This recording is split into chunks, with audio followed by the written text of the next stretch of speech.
Well. Man, I had a lot to do yesterday. Y'all know I teach Bible on Wednesday nights and then had some other things going on. I couldn't make it yesterday. But we are back today, and I'm telling you, man, this Cowboys news just continues to build up, and we are getting to a fever pitch as we are quickly approaching the NFL draft. And so, we got people talking about the Cowboys should trade up. We got people talking about the Cowboys should trade down. We got people talking about the Cowboys should stand pat. And oh yeah, by the way, there is an important deadline that is quickly approaching, as in tomorrow, and we're going to see what is going to be the next move for one Brandon Aubrey. Because I'm telling y'all, man, Jerry Jones been playing chess with these last two signings. And we're going to see if it's going to pay off or backfire. But we got all of that and more. Let's talk Cowboys. We're about to talk facts. Man, what is going on, Cowboys Nation?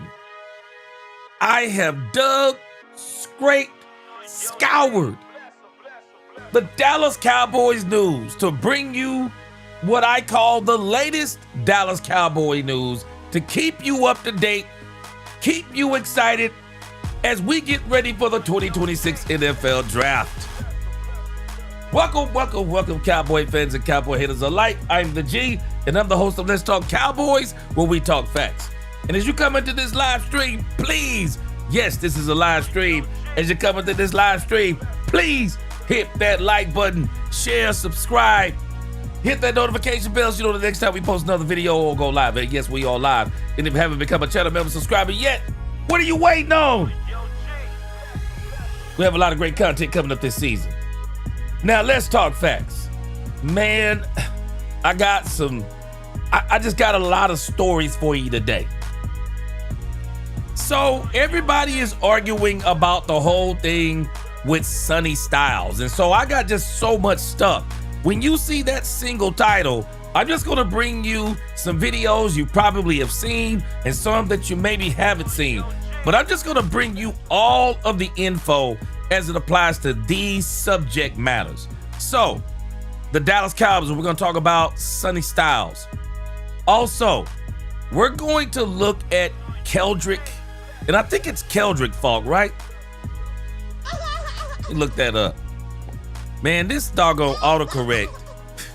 Boy, autocorrect is just, man, sometimes, I mean, we can appreciate it, but sometimes it'll correct you on stuff that you actually don't need correcting on. It says Kendrick Falk. All right, let's see if we can update that. We are going to talk about Keldrick Falk. I went and collected a lot of information on Keldrick Falk. I mean, some of y'all told me that Keldrick Falk is sorry and this and that and the other, but hold on a second. We're going to take an extensive look at Keldrick Falk today, because I may change your mind on Keldrick Falk, because I'm changing my mind a little bit on Keldrick Falk, especially after hearing that he may be on the Dallas Cowboys radar. So, again, the trade up, the don't trade up stuff, we're going to talk about that. And then, Dane Brugler. Dane Brugler has put together a mock draft that once again has Cowboy fans going absolutely mad. So, there are a couple of players that I want to look at on that Dane Brugler's mock draft. And those two players, as you see on the list, is Trayden Stoops and Michael Trigg. We're going to talk more about them.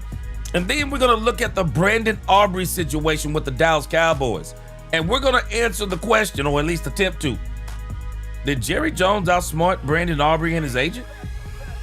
And then finally, we're going to look at what somebody posted. They said it is trending. The Philadelphia Eagles are favorite to win the NFC East? Do what? Do what? Hey, we're going to look at all of that and more on Let's Talk Cowboys. Let's go. Let's get it. Let's get this roll call. Hey, hey, hey, hey. It's about that time. Thursday night, man, we're going to be rocking and rolling, Lord's willing. Let's get this roll call. Robert Dudley. Robert Dudley. What is going on, Robert Dudley? Good to see you. Mark Davis, he said, I'm in this thing. Let's talk facts. Let's go. Larry Golden, what's going on, Larry Golden? Love that avatar you got up there. What is going on? Best chat on YouTube, no doubt about it. Make sure you subscribe. It's the best way to support Gina's efforts. Let's go, Larry Golden.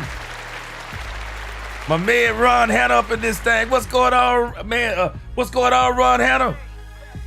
It's the smoothest man on YouTube, Michael Smooth. What up, Mike Smooth? And it is Demetrius Noel. Blessings, Demetrius Noel. What's going on? Good to see you. Everett, what's going on? William Dansby, good to see you. Lord Nova, Big Moss Dog, what up with y'all? What up, Marvin Mays? What up, Drake Campbell? Carl Williams, what's going on? Top 10 defense loading. What up, Ruben? Oddball, what up, Oddball JC? And it is the neighborhood skeptic, Dominic Pittman. What up, Dominic? Hail Mary, what's going on with you? Good to see you. Frank Lawrence, what up, Frank Lawrence? What's going on? Good to see you. Keith, what up, Keith? Inglewood Trojans in this thing. What up, Inglewood? John Jones, he said, what up, G Money? I tell you, it's a New Jack City. Money talking bullcorn walks and runs a marathon. What is going on with you? Good to see you. My man Paul from the 903 and Lynn from the 903. What up, gang? 903 gang, what's going on? Straight out of Tyler, Texas. What's going on, gang? Dolores Ennis, CJW. Brendan Zanguini, Derek Harris, what's going on? Superman Net, what's up? Good to see you. Devin Mills, what's going on? T-Book, good to see you. Eric Folk, 614 Cowboy, what's going on? Man, let's get this thing started. Let's get this thing started, man. Boy, people have been losing their minds, man, over these mock drafts and all those things. And in the grand scheme of things, I mean, this is one of the reasons why I'm not even doing the mock drafts. But hey, other folks want to do them.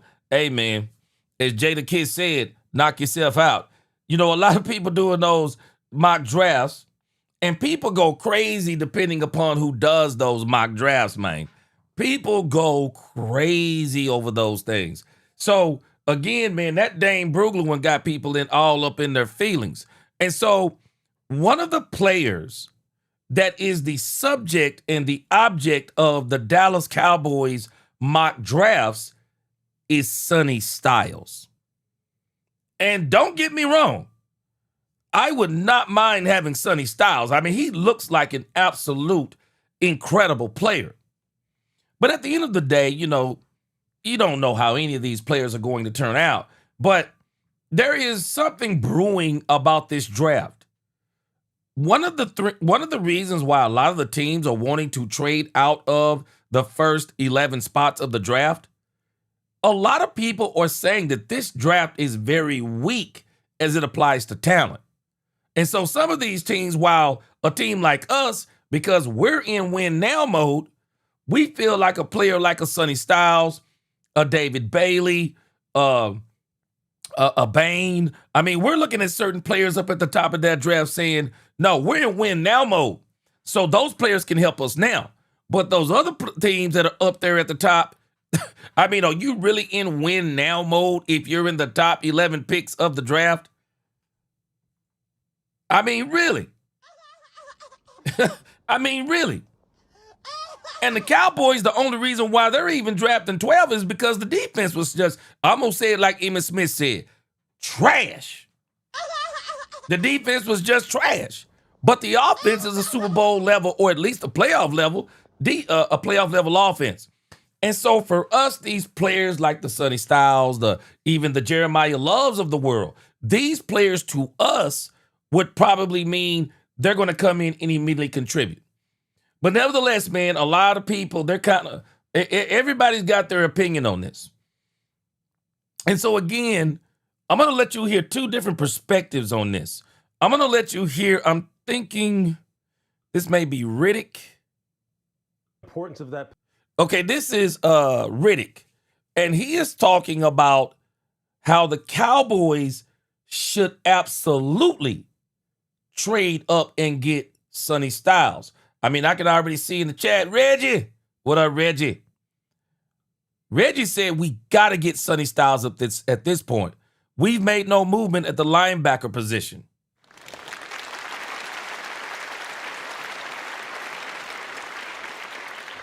Well, Riddick thinks that Styles is the perfect fit for the Dallas Cowboys, and I think he's saying that because of we keep hearing about the Christian Parker system that in the grand scheme of things we know nothing about. I think we're trying to guess what that system is, having that nickel back that can play, he can drop in pass coverage, I guess like a drop in pass coverage like a cornerback or a defensive back. He can play the run like a linebacker, and he can rush the passer like an edge. So a lot of people feel like Sonny Styles fits that. Jaws, what's going on, J.W. Chosen? He said, you don't have to get Styles in a deep draft class, and your secondary is still bottom two. JW. But the funny thing is, a lot of people are saying this draft is not talent. It's not a lot of talent in this draft. And if y'all noticed, I talked about this on Tuesday, and I've been hearing a lot of the pundits talk about this more and more, that in talking to a lot of teams, pay attention. If the Cowboys move up, what teams are going to be wanting is 2027 draft capital. Teams aren't as interested in 2026 draft capital because they're saying that the draft is so weak. So you're going to see on draft night, all the teams that are going to trade out, they're going to trade towards the back or they're going to trade for 2027 picks. They're going to want a first, second, or a third from 2027 because they are saying that the 2027 draft is going to be rich in talent offensively and defensively. So this is what you're going to see. But nevertheless, this thing with Riddick, he's talking about why Sonny Styles is the perfect player for the Cowboys to move up to get. So let's check out what he has to say. Position and the makeup of that position and what that guy needs to look like, how he needs to carry himself, and how he needs to affect the rest of that side of the ball and the team overall. I go back to my days when I was with the Cleveland Browns and Bill Belichick brought in Pepper Johnson, who was on the backside of his career at that time, but it's just the presence of a big, stoic, athletic, playmaking, in control Mike Backer, that when he walks into the huddle and you're standing there and you're looking at him and it's 3rd and 7 and you got to get a critical stop in late November, December, because, the game is on the line. You get this sense of confidence when you see a guy who has that kind of resilience, that kind of horsepower, that kind of stick-to-itiveness that says, I know he's going to get the job done. And he's talking to us and making sure that we know that we need to get the job done. And when you talk to Ohio State, you get the feeling that that's what Sonny did for that football team. And then it kind of like it carried over off the football field when he had to have media responsibilities and be kind of the spokesperson for the team and for the defense overall or for the linebacker room. I just think he's made for big roles, for big moments on big-time football teams like the Dallas Cowboys. I just think he'd be a superstar in that uniform in particular.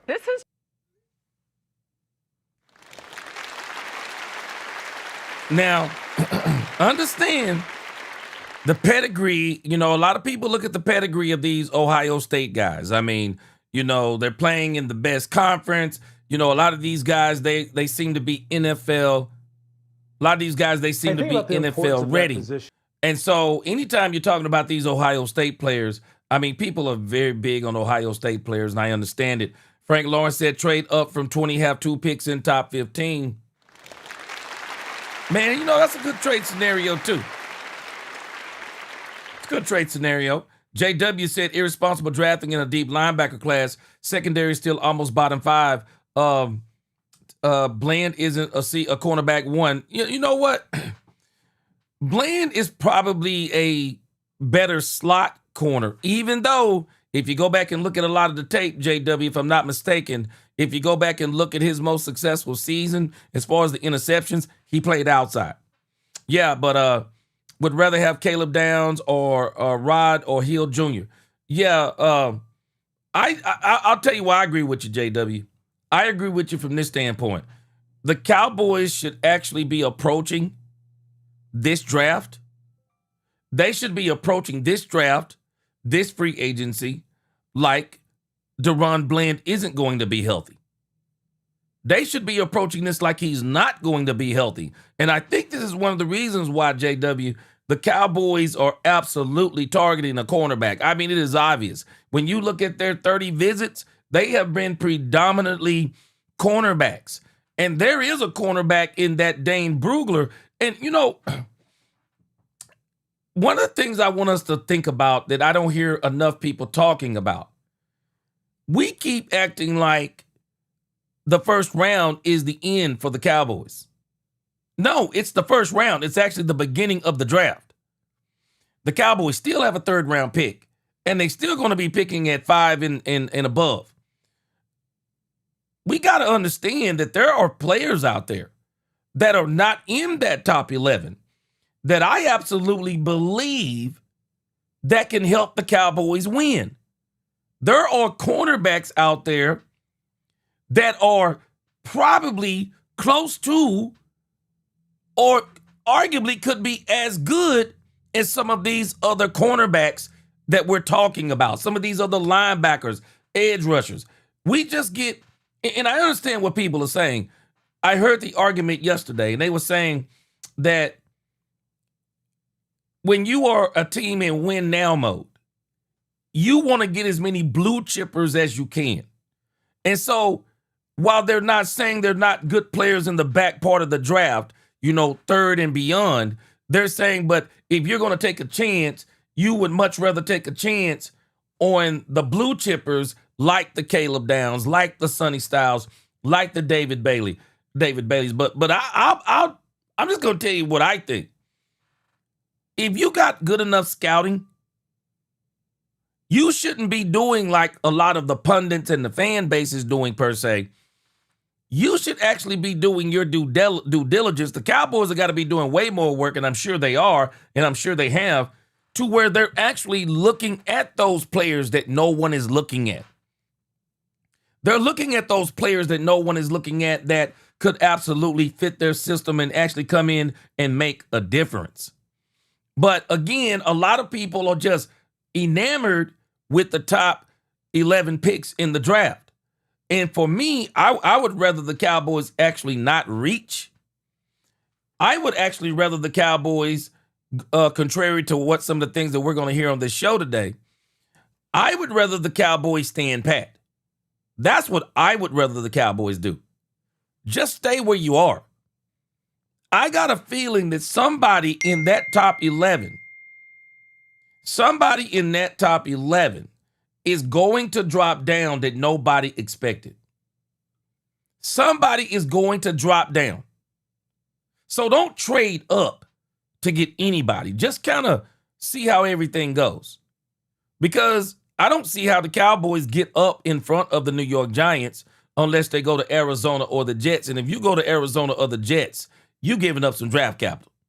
You might as well get ready. You're going to give up some 26 and some 27. And you probably don't want to be fooling around with too much giving up 2027, because from everything I've been hearing, people are loading up on, they are trying their best to load up on 2027. They are trying their best to load up. Ryan said, there's a ton of talent in this draft. I'm looking at some steals in the 3rd, 4th, and 5th. Yeah, I'm with you, Ryan. I do think there are some steals in the 3rd, 4th, and the 5th. Because in reality, Ryan, that is where you get your blue-collar players. Those are your blue-collar players. And I would dare say you might find some of the hungriest players in the draft in rounds 3, 4, and 5, and depending upon what position, even in 6 and 7. But I think in 3, 4, and 5, man, you are probably looking at some of the hungriest players in the draft, because some of the 3s, they probably believe they're 2s. They probably believe they're 1s. Some of the 4s, they probably believe they are 2s and 3s. The 5s, they believe they're 2 and 3s. So you can find some really good blue collar players in that 3rd, 4th, and 5th round. And a lot of people aren't looking at that. But Dane Brugler does, and we're going to talk about a couple of those players. Robert Dudley says, I heard the next year's draft is stacked. I've been hearing the same thing. I've been hearing the same thing. A lot of people keep saying that next year's draft is the one. They are saying it is absolutely the one.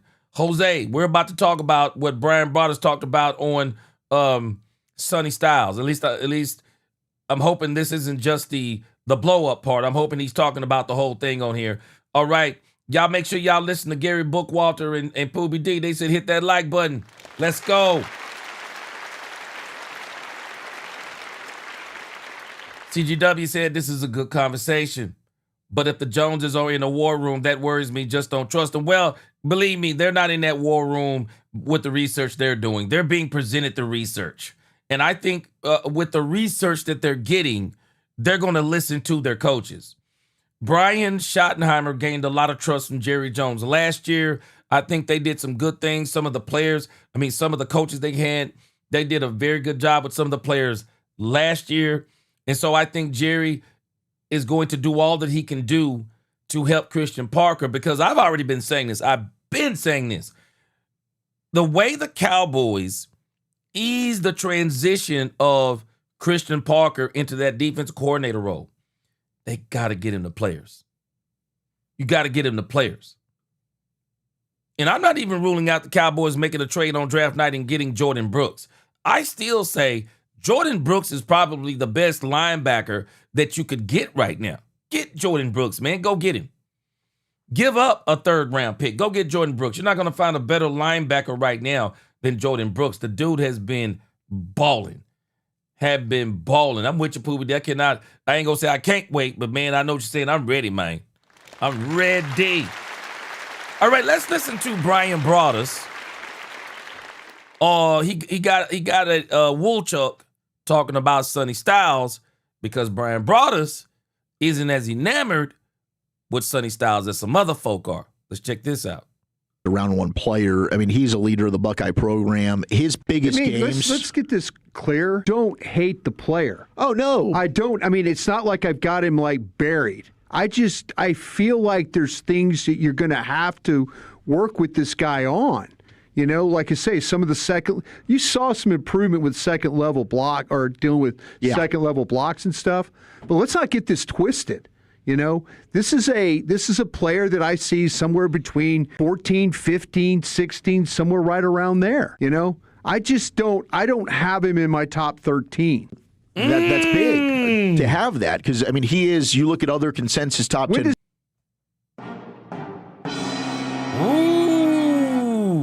Okay. I'm pretty sure Brian Broaddus is in the minority on that. You're not going to find too many people, man. Gosh, oof. That's tough, man. That's tough, because Sonny Styles is probably one of the top 10 athletes in this whole draft. And I want to key in on something that Demetrius Noel said. And I want to give Okoye Media some credit and a shout out, because he said something that I think absolutely makes sense. And we've alluded to it here already.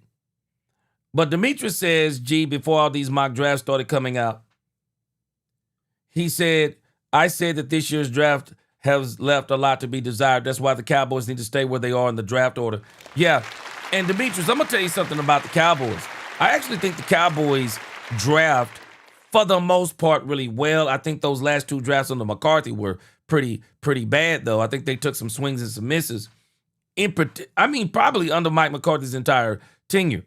But I also think the Cowboys don't have as much of a draft problem as they have a player development problem. Think on this for the Cowboys. if the Cowboys don't bring in an absolute dynamic player, somebody that can hit the ground running, if they don't bring in that type of player, then some of their draft picks that could potentially be good don't turn out good. It's not the player's fault in some of those situations. It's the player development part where the Cowboys are missing out. And so you think about what they did last year. I believe when you look at the Cowboys' offensive coaching staff, there's a reason why Ty Booker was incredible in his rookie season. There's a reason why Cooper Beebe he continues to be incredible. There's a reason why Ty Smith continues to be incredible. The only thing we're struggling with is Tyler Guyton and Terrence Steele. But Terrence Steele is a very good run blocker. He's just not a good pass blocker. So, but they have done a pretty good job of player development more on that offensive side of the ball last year.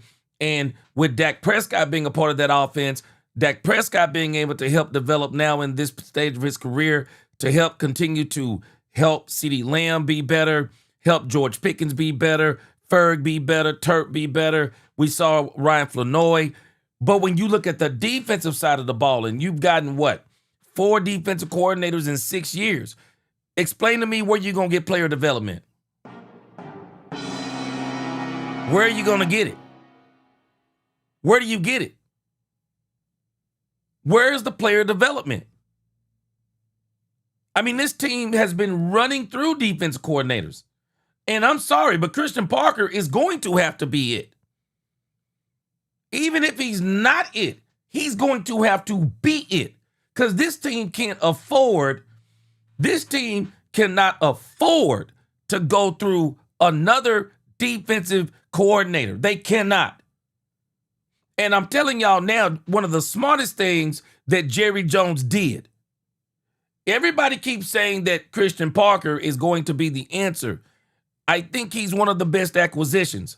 But I'm telling you who the true secret weapon is going to be for the Dallas Cowboys defense. It is going to be Brandon Jordan. Brandon Jordan he might go down as the best defensive acquisition that they made. Do we not realize how many players that are coming out in this draft? How many linebackers, defensive backs, how many defensive linemen? They all pay for the services of Brandon Jordan. He's on our team, not just for what these players are doing. He's going to be with the Dallas Cowboys for the entire season. This dude is going to pay dividends. He's going to have this team getting to the quarterback. The only thing the Cowboys have to do, just get him the players. Get him the players. Brandon Jordan will have, if you will get him somebody with the potential. This is one of the reasons why I don't think it's necessary for the Cowboys to have to move up. But if you do move up, you better make it count. If you move up, you better make it count. That player better be everything that you say that he is. You better make it count. But I say the Cowboys can stand pat, bring in some players with a high upside, and develop the players. You got the coaching staff. You got the defensive coordinator. Develop the players. Develop the players. And I guarantee you somewhere around mid-season, you're going to start to see some dividends. You'll see some fruits of the labor. JW, he said, with all the needs we have, is Styles reaching? Man, I don't know. It's one less player. I tell you that much. JW, you better hit on him. All right, let's listen to the rest of Brian Broaddus talking about, talking about Sonny Styles. This Dallas pick at 12 right now. I don't give a damn where you think I have him. I don't give a damn where McShay or anybody else thinks I have him. Yeah. I did the work. I did the work. Nobody's saying that you didn't. Wait a minute, Brian Broaddus said, hold on a second. I'm just as good as they are. Man, Brian Broaddus said, hold on a second. Hold on a second. You did one Put some respect on. Hold on. Let me get to it. Hold on a second, man. Hold on a second. Brian Broder said, man, I work for the radio, but y'all better understand something. I work for some Super Bowl teams. Put some respect on my name. You understand me? When y'all say my name, put some respect on it. Put some respect on my name. You understand me? When y'all say my name, put some respect on it. Brian Broder said, man, do you know who I am? I work for Super Bowl teams. I do this. Shoot. Brian Broder said, I'm not new to this, man. I'm true to this. Put some respect on my name. I see you, Brian. You understand me? When y'all say my name, put some respect on it. I see you, Brian. Shoot. Brian said, oh, hey, man, I'm an expert, too. Brian said, I'm an expert, too. Chevelle said, I trust Brothers more than anybody. Been a scout for 40 years. Hey, man. Hey. Well, hey, Brian Brothers. Y'all better stop playing. Hey, y'all better stop playing with Brian Brothers. Brian Brothers been hanging around a couple of YNs on top of. Put some respect on my name. Y'all better stop playing. You understand me? When y'all say my name, put some respect on it. Angie the Rebel Chicks, what up? Hey, Angie, they better stop. Hey, they better stop playing with Brian. Better stop playing with Brian. Shoot, Brian. Hey, Brian over there with Arch Lombardi, man. Y'all better stop playing. Shoot. Brian said, put some respect on my name, man. I ain't new to this. I got my own take on Sonny Styles. I feel you. You done the work? Well, let's listen. No, I'm just saying, though, you're making it seem like I don't like the player, and No, I not do. at all. I am not interested. If you have him in the top 5, that's great. I think the fact that you have him at 16, other people that and people do. We trust your work. Why? Because you're the only person that has him that far down your rankings. Y'all hear what Woolchuck tried to say? Hey, let me tell you something. This is why Brian going off right now. This is why Brian going off right now, because he's basically saying, hey, man, it's some people out there with more credibility, or people who I look up to more than you, or there are some experts out there, you fill in the blank.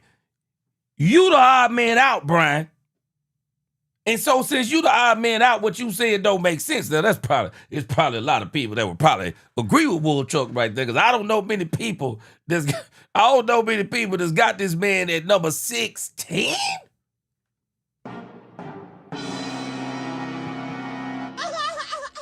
No, number 16? Hey, man. Hey, that's tough. Hey, but I tell you this, I ain't gonna doubt Brian Brothers, man. Brian Brothers said he did the work, man. Brian said he did the work. And Woolchuck, let me tell you, I'll let Birdman tell you. Put some respect on my name. You understand me? When y'all say my name, put some respect on it. Man.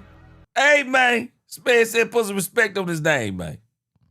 That's what I'm saying. It's my board. It's my evaluation. Right. I've been wrong before. There's no I've reason. also been right. Yes, and it's So if I want to put him at 16, that's how I look at it. and I'm not coming at you in a way that it's not. There's anything wrong with it. I just think that it was. Yeah, but Brian said I'm coming at you though. Brian said I'm coming at you though. Brian said I'm coming at you, Woolchuck, because you ain't putting no Put some respect on my name. You understand me? When y'all say my name, put some respect on it. Boy, you better stop playing with this man up in here, boy. You better stop playing with this man. I'm telling you right now, man, I seen that chain Vosh Lombardi been wearing. Boy, before it's all said and done, Brian Brown's gonna be wearing a chain. Woolchuck, you better stop playing with this man. Put some respect on my name. Put some respect. You understand me? When y'all say my name, put some respect on it. Put some respect on that man's name, Woolchuck. Stop it. Woolchuck said, hey, man, Brian Broder said, what team did you work for, Woolchuck? What team did you work for, bro? Better stop playing with this man, bro.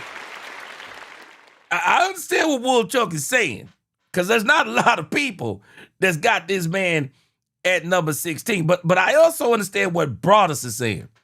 Broadus is saying, it's my board. It's my board. Shoot. Man, Brian Broder said I can put anybody I want on my board. It's his board. Surprising to hear that that's where you had him. But that's how we've heard him talked about prior to that. But see, who's talking about him that way? Well, I think we've talked about him on the show that way. But who other than you and I? Other media scouts? Yeah, other media scouts? Yeah, other national Other people. media scouts? Yes. If somebody from a team were to tell me you got Sonny Styles wrong, if one of these scouts or general, if I called John Snyder right now and said that, if I called Elliot Wolf or I called whoever and asked them about that, and they said, no, you're completely wrong about that. Yeah. I haven't heard that yet. I haven't heard that from anybody yet. When I do, then I'll say, you know what, maybe I'll adjust. But like I said, that's where I saw the guy right now. Right. So, I mean, that's what my eyes tell me. It's my evaluation is what it is. Yeah. Put some respect on my name. You understand me? When y'all say my name, put some respect on it. Man, boy, I might have to send Woolchuck that clip, boy. I might have to send Woolchuck that clip, boy. Hey, man. Boy, you better stop playing with Brothers, man. Brothers said, I'm not new to this. You are, if anybody's a radio guy, it's you. Now, you a radio guy trying to be a scout. I'm a scout who's a radio guy. There's a difference. Shoot, Brothers said there's levels of this thing, man. Stop playing. Trey Campbell said he had no boys. Boy, he said there's levels to this, Reg. Hey, Reggie, he said there's levels of this. Shoot. That man brought us, I don't give a damn.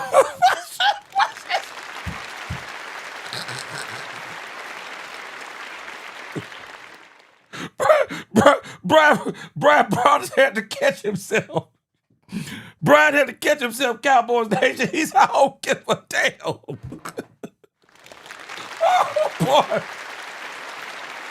boy. 72 Chevelle, boy. Somebody out, boy. Hey, man. Boy, Brian had to catch himself, boy. Brian had to catch himself.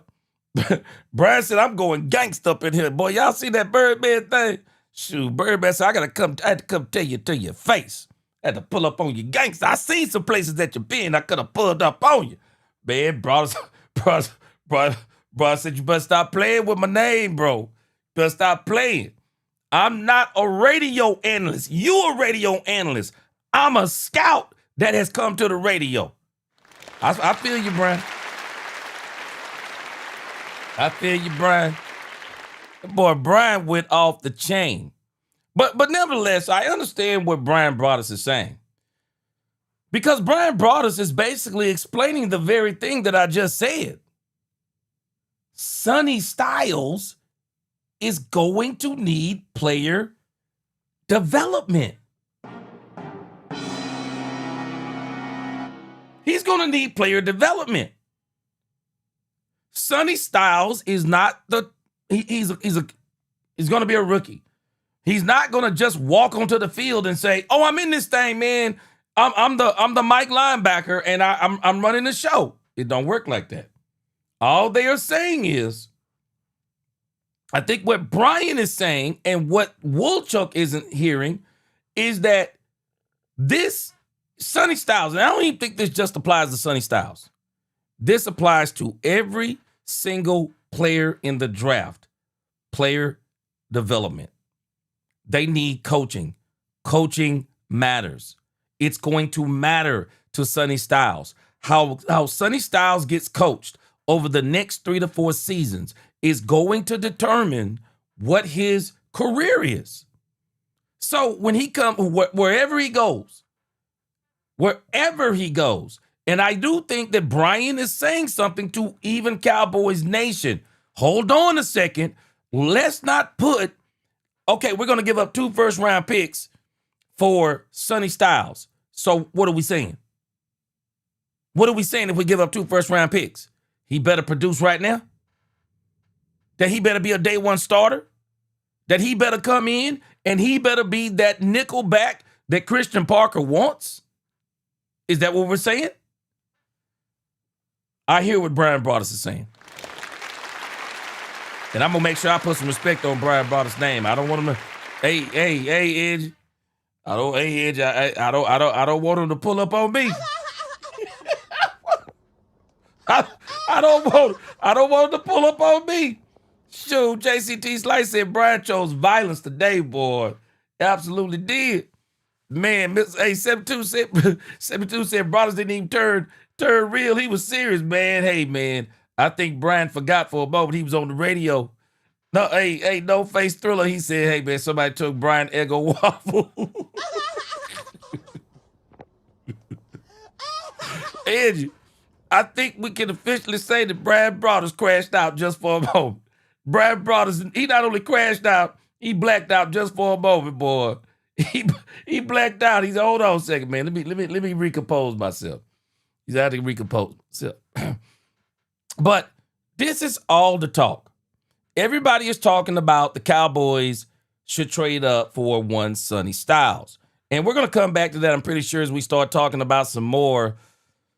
You know what? Matter of fact, let's listen to a couple of people, and this will lead us into Keldrick Falk.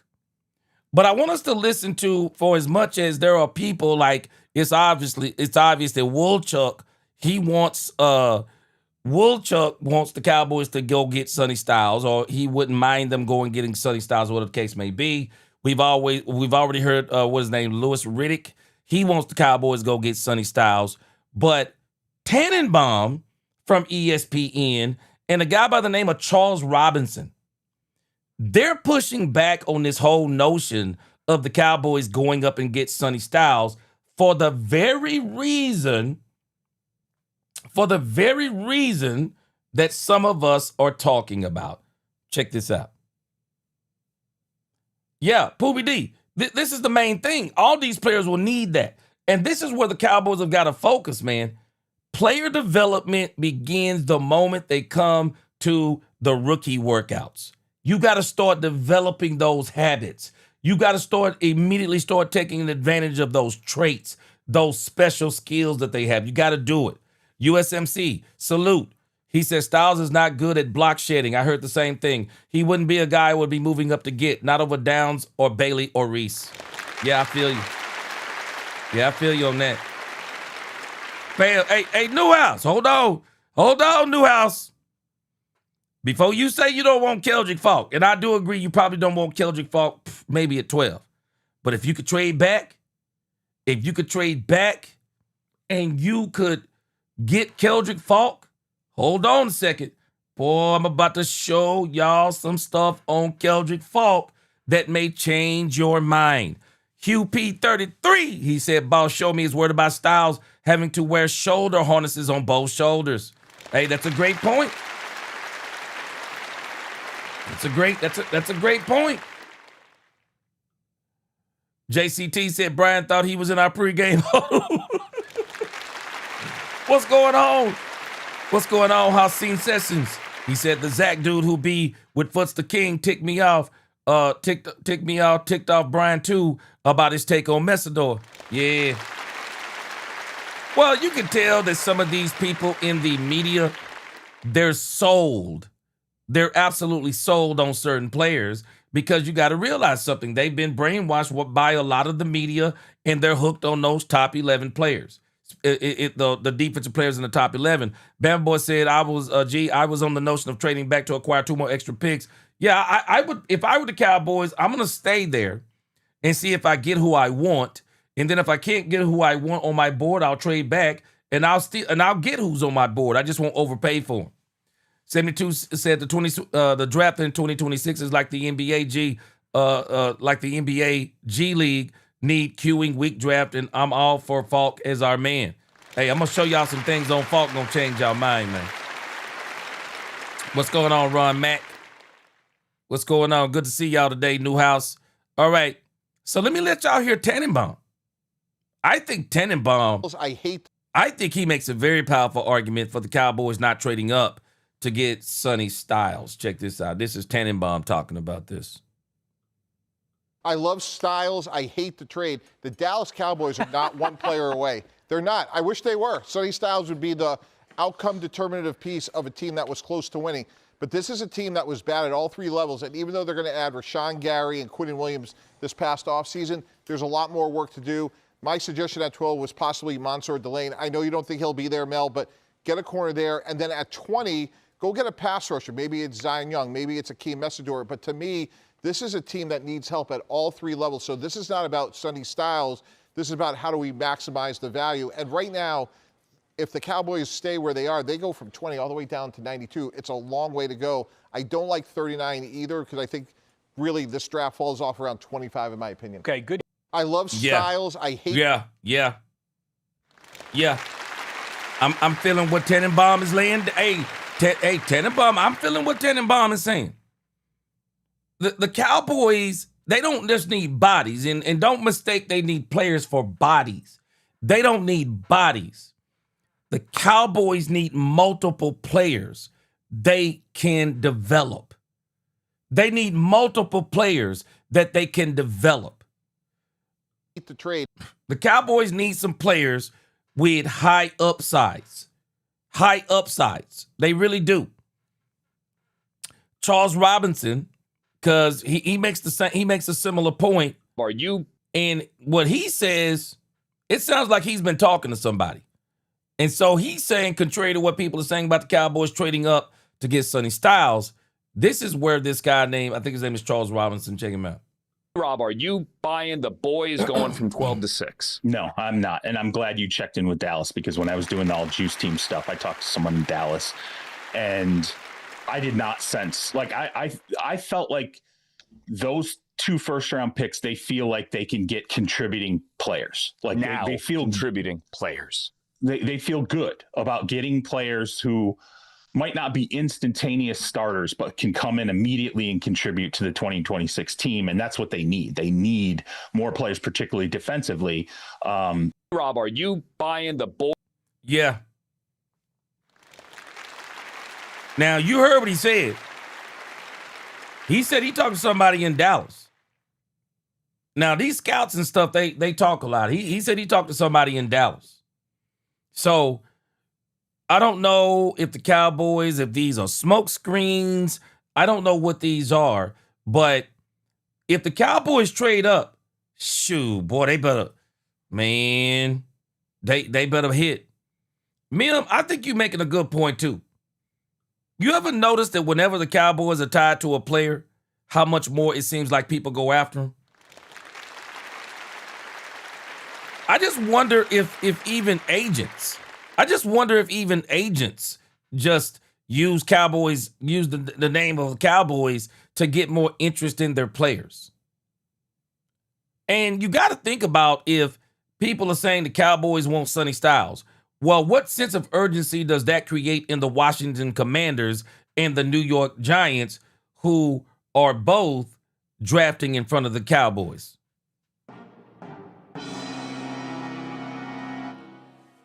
So we're going to hear some more from people talking about the Cowboys draft, but I want to move real quick because Peter Schrager is the one who said that I keep. It sounds like in putting his ear to the ground, he's been hearing a lot of talk about Keldrick Falk. Let me see if I can pull this up where he was talking about him. But he's been hearing a lot of talk about Keldrick Falk.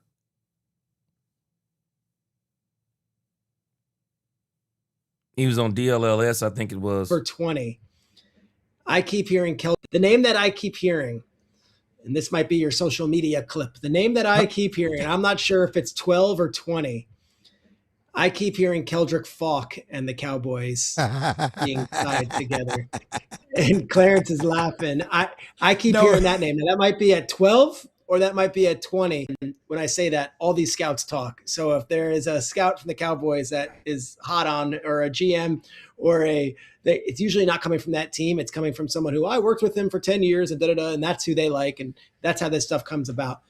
Falk is a name that keeps popping up to the Cowboys, and it's probably more likely at 20 than 12. But if all those defensive players are off the board, maybe they reach and take him at 12. Do you guys? Yeah. Schrag is saying he's hearing Keldrick Falk. These guys are out here talking somewhat. And I believe that Keldrick Falk is on the Cowboys big board. And we'll see on draft night where he maybe after the draft if they don't get him. But I think he's on the Cowboys draft board. Hassani Sessions said they do the same with free agents. Look at the last 5 drafts. Mel Kiper.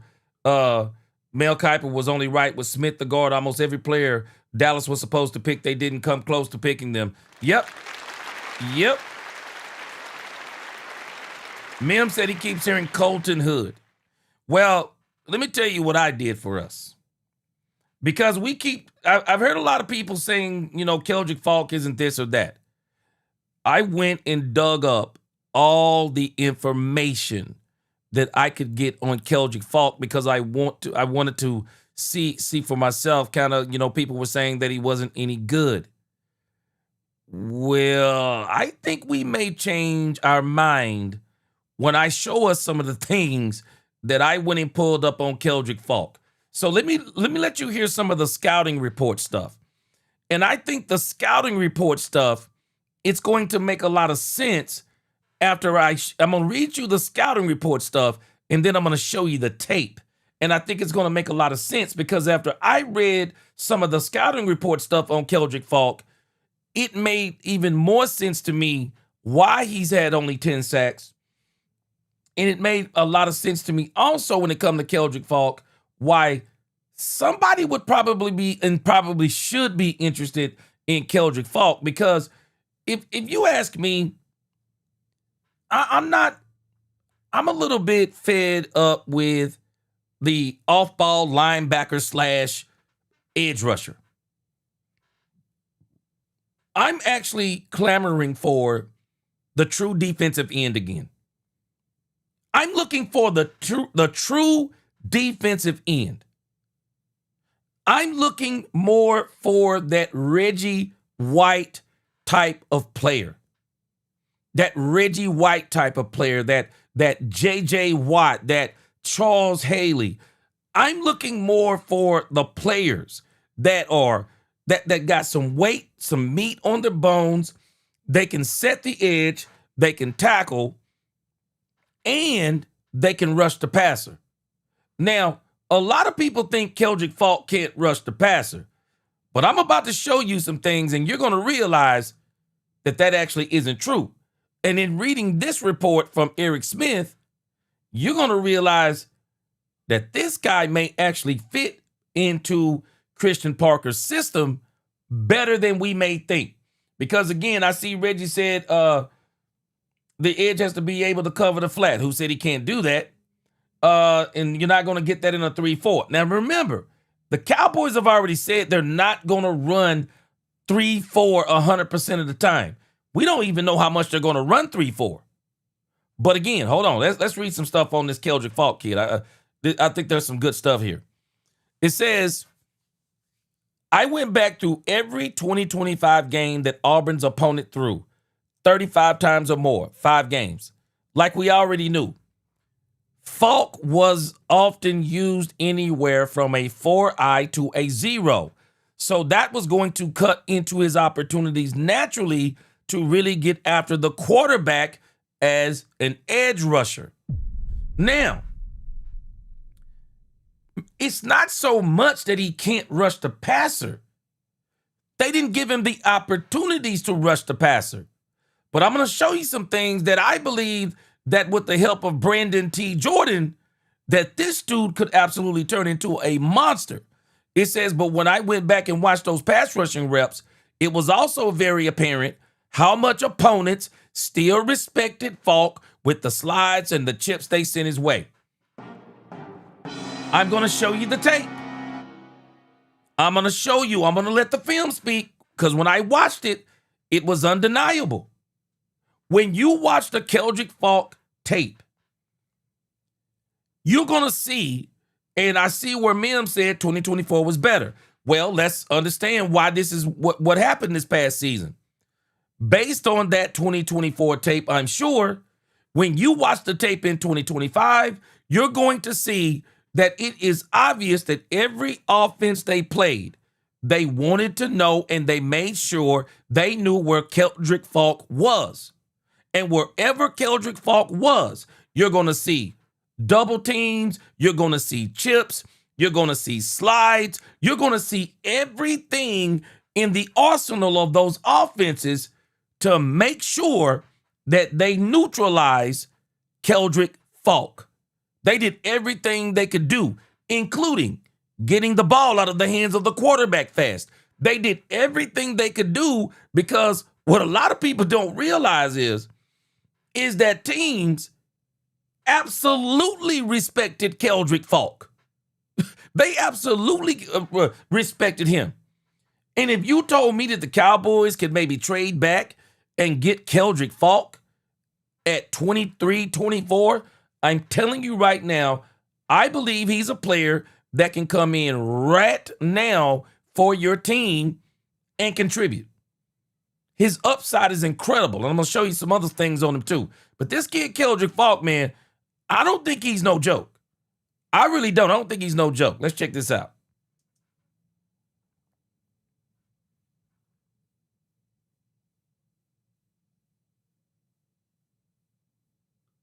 Now, let's go back a little bit. Because to really understand this, let me turn on something real quick.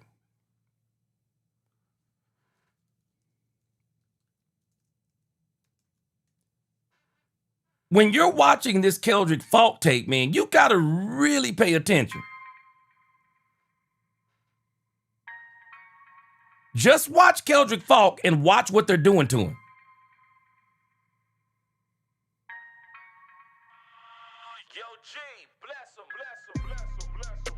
Now, watch. Keldrick Falk. This is him coming in.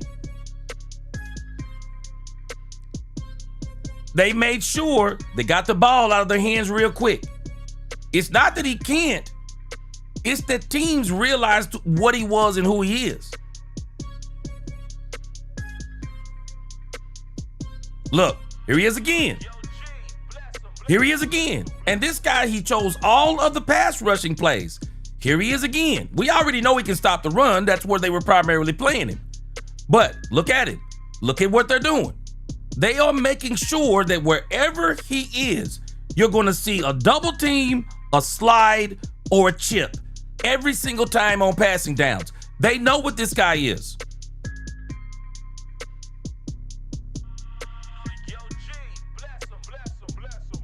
Every time you see him. Quarterback stepped up, got away from him. That was a good move. He actually stepped between two guys. Watch him again. This is him. Outside.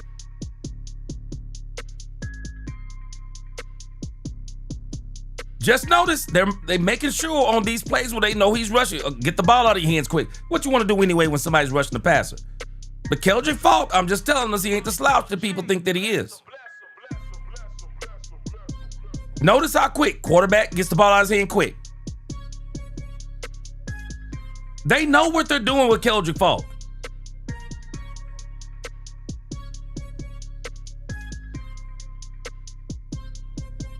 Look.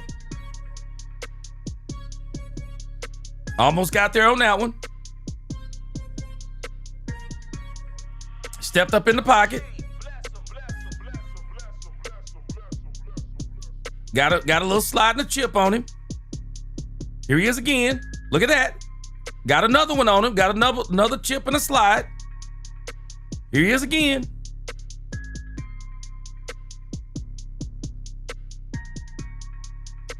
Here he is again. Every time you see him, you're going to notice they try to keep two people in the vicinity. There it was again. Look, boom. They actually tried to get three on him. The running back tried to chip him out. He went inside of that, and then they got him twice.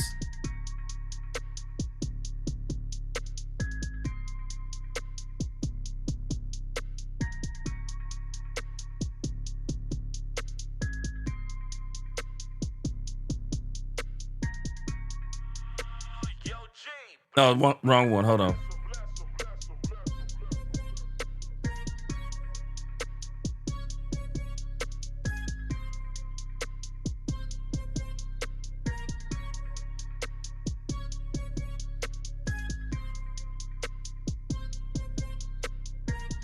Got him on that one. Got his hands on him on that one.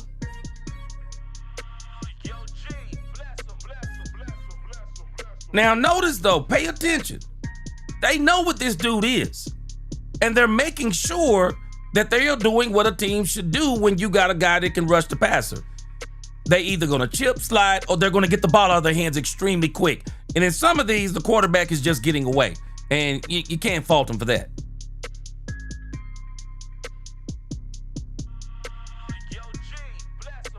I mean, you can't fault him for that one. Look, there it is again. They always make sure they're gonna keep people in this vicinity.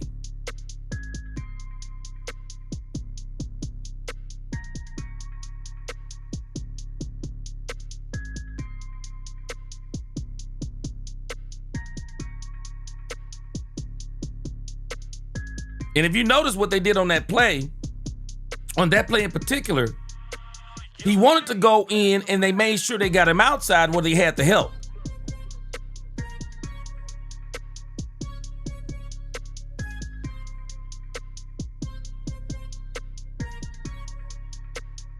See, I think what it is with Keldrick Falk is like this guy's saying. Keldrick Falk was in on a lot of run plays, but when they had him in on the pass plays, it is obvious that the offense knows whenever he comes in the game, there is a certain strategy that they're using when he comes in the game. Chip, slide, double team, or get the ball out of your hand.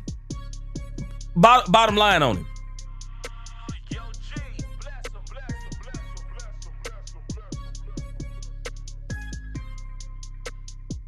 See, I noticed this even on other plays. The one thing that they're doing to him is that they want to make sure they keep their help on the inside so that they force him on the outside. And once you can force him on the outside, quarterbacks can step up. They can either step up and throw it or they can run the ball. And you've seen that on a few plays already. Look, see, they always want that inside help on him.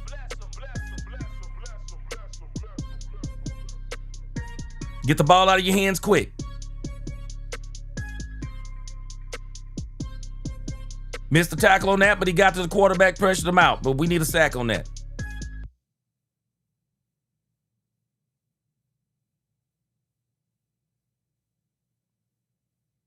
Got inside.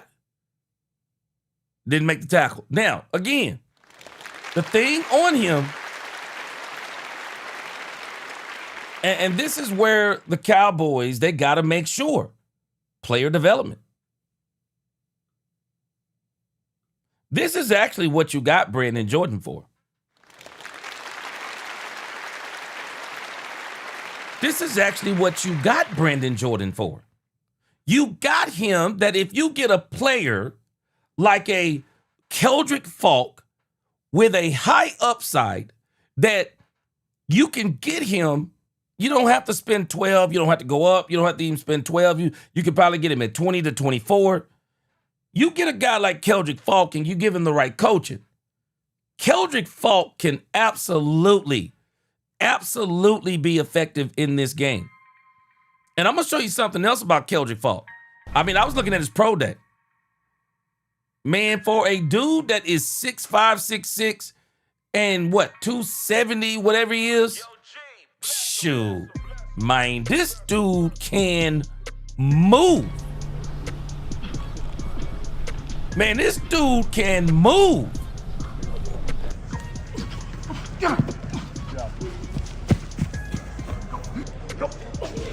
Get up. He's no slouch of an athlete. He can play.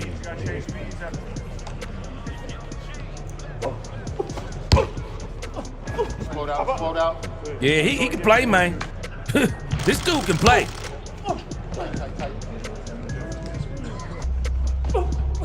Ben.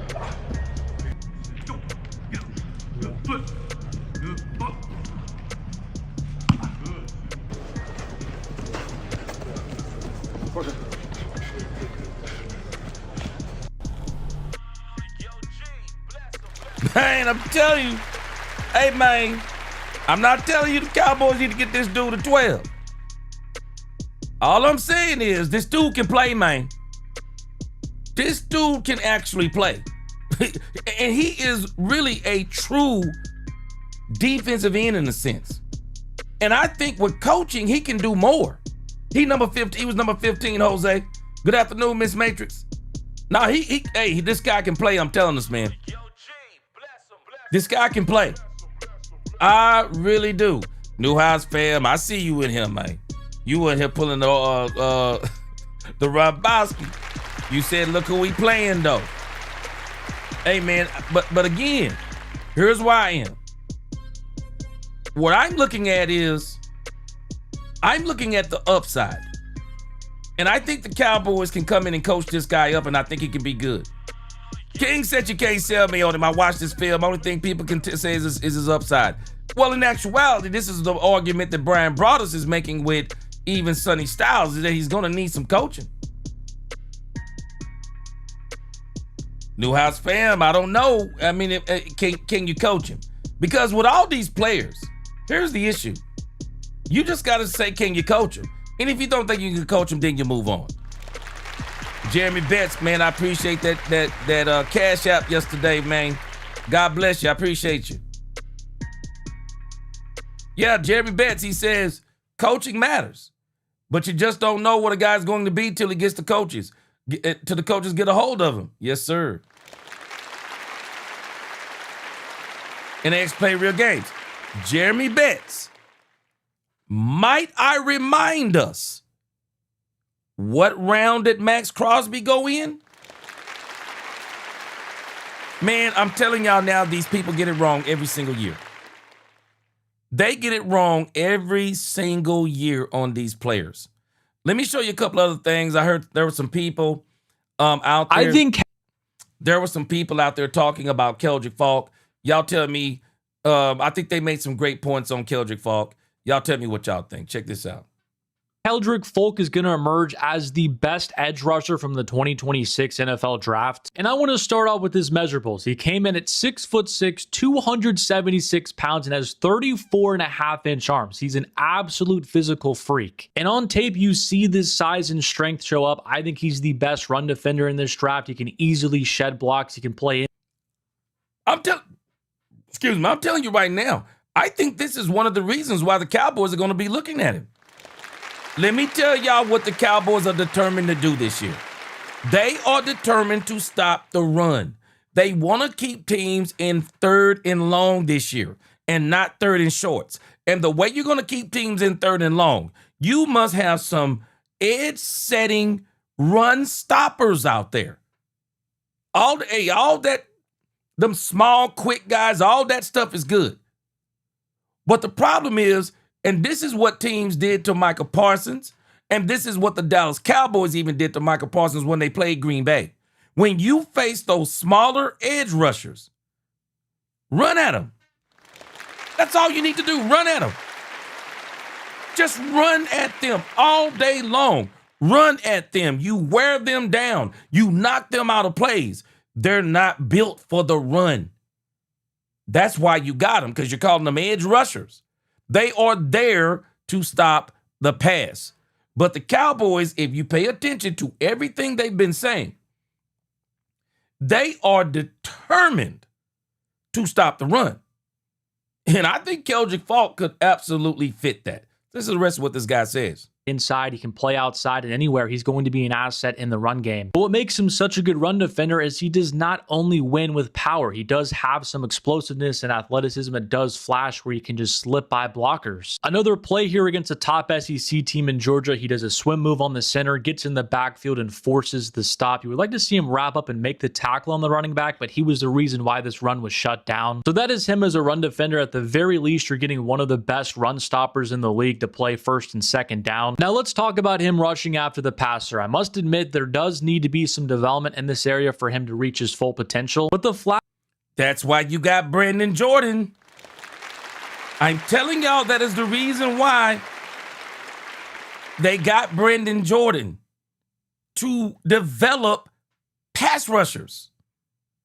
And USMC, you are exactly right.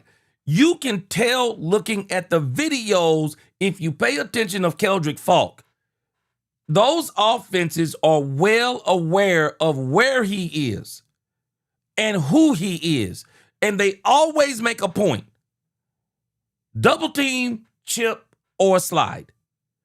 Keep him outside. When he gets upfield, have somebody ready on the inside so he can't get there. Get him outside so that the quarterback can step up in the pocket. This is what they did on a lot of plays. Flashes are all there. You can run him on stunts. He has the power to bulldoze linemen and push him back into the quarterback's lap. If you try and block him with the tight end, it's over. He's going to get around him pretty easily. And look at his pursuit here to get after John Mateer. I mean, that's some scary stuff. Now, an area you can critique is his first step off the line of scrimmage, along with his bend, is not. That's why you got Brandon Jordan. Coaching matters. That's why you got Brandon Jordan. You want to develop that bend. You want to develop that first step, that second step, that pursuit to the quarterback. We didn't get Brandon Jordan just to say we got him. We got him so whoever we bring in and whoever we have, Brandon Jordan is going to spend the entire summer not turning them into Micah Parsons, but turning them into very effective pass rushers that can finish the plays. Great, which is why I don't have him as a top 5 player in this draft. So that is definitely an area of his game he can improve, just getting some more development in terms of a pass rush plan down to down, but I still think he's a handful to block one-on-one. And his straight line speed and ability to close in on the quarterback, I just think is effective. And he's going to get a lot of sacks just with his relentless motor and chasing down quarterbacks outside the pocket. I think him going to the right situation that can develop the other areas of his pass rush game could help him emerge as an elite player down the road, because he does have all the tools and he's already a great run defender. I know a lot of people compare him to Shamar Stewart, who the Bengals drafted last year, because he only had 2 sacks in 2025. But I think that's unfair, because Folk did have 7 sacks in a season in 2024. So we do know that the production is in there. So I'm a very big fan of Folk. I would spend a top 10 pick on him. And I do think if he gets some proper development, he could be the best defender from this draft class. Now again, Keldrick Falk, I'm not picking him at 12. But if you told me I could trade back and get Keldrick Falk at 20, 21, if I get him at 23, 24, let me see where they got him going, see where Tankathon has him ranked.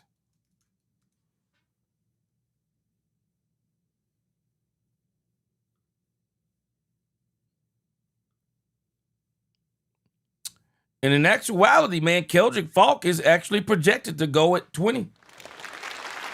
That's where he's projected to go, is at 20. Yeah, he's projected to go at 20. Now, right now, they have Akeem Messador there. And we'll look at Akeem Messador. I'll make a point, see if I can get some stuff on Akeem Messador tomorrow. We'll look at Akeem Messador. But again, man, just kind of looking at Falk. Keldrick Falk in this class. I think Falk is a player that can play, and there are a lot of people who are saying that this dude can play. Let me give you one more clip, and then we'll move on to the next segment. Edge rushers that are very compromised and everyone just seems to be missing something.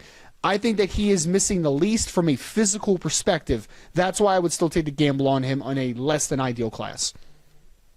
What I'll agree with you on, and I think that the important takeaway with this is that he has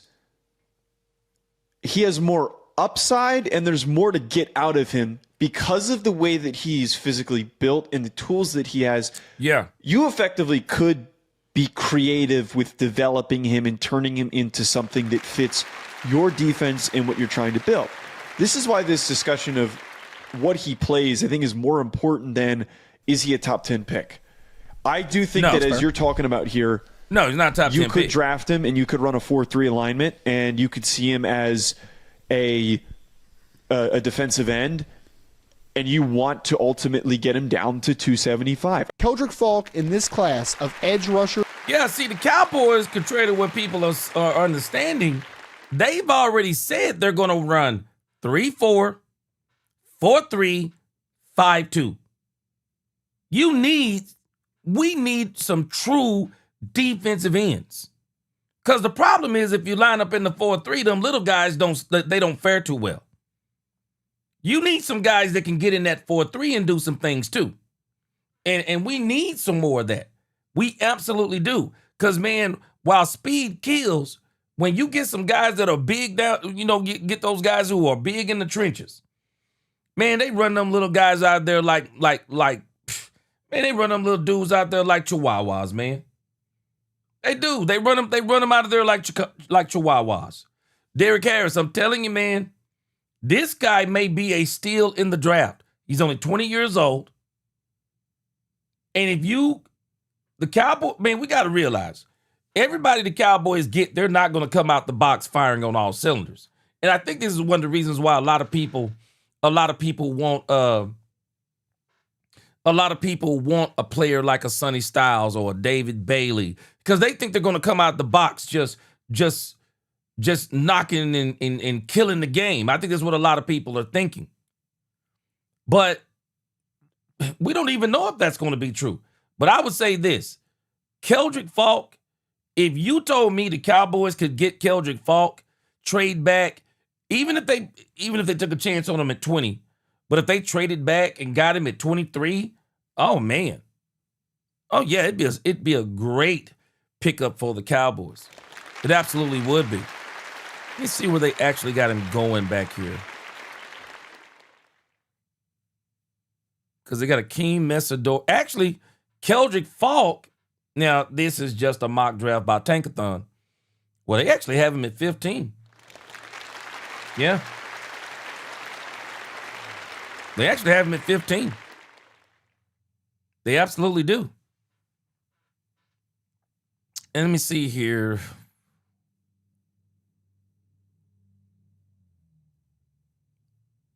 And a lot of these guys, man, I mean, you think about some of the players that people are wanting teams to get. Orville Reese, 6.5 sacks. Now, David Bailey, 14.5. But I'm telling you right now, man, we were talking about Donovan Ezeraku. I mean, I can remember people talking about, oh, Donovan Ezeraku going to be the steal of the draft. Donovan Ezeraku coming out 17.5 sacks. And Donovan Ezeraku didn't even get close to that with the Cowboys. So at the end of the day, can you coach him up? What up, Rose? I mean, we got Brandon Jordan.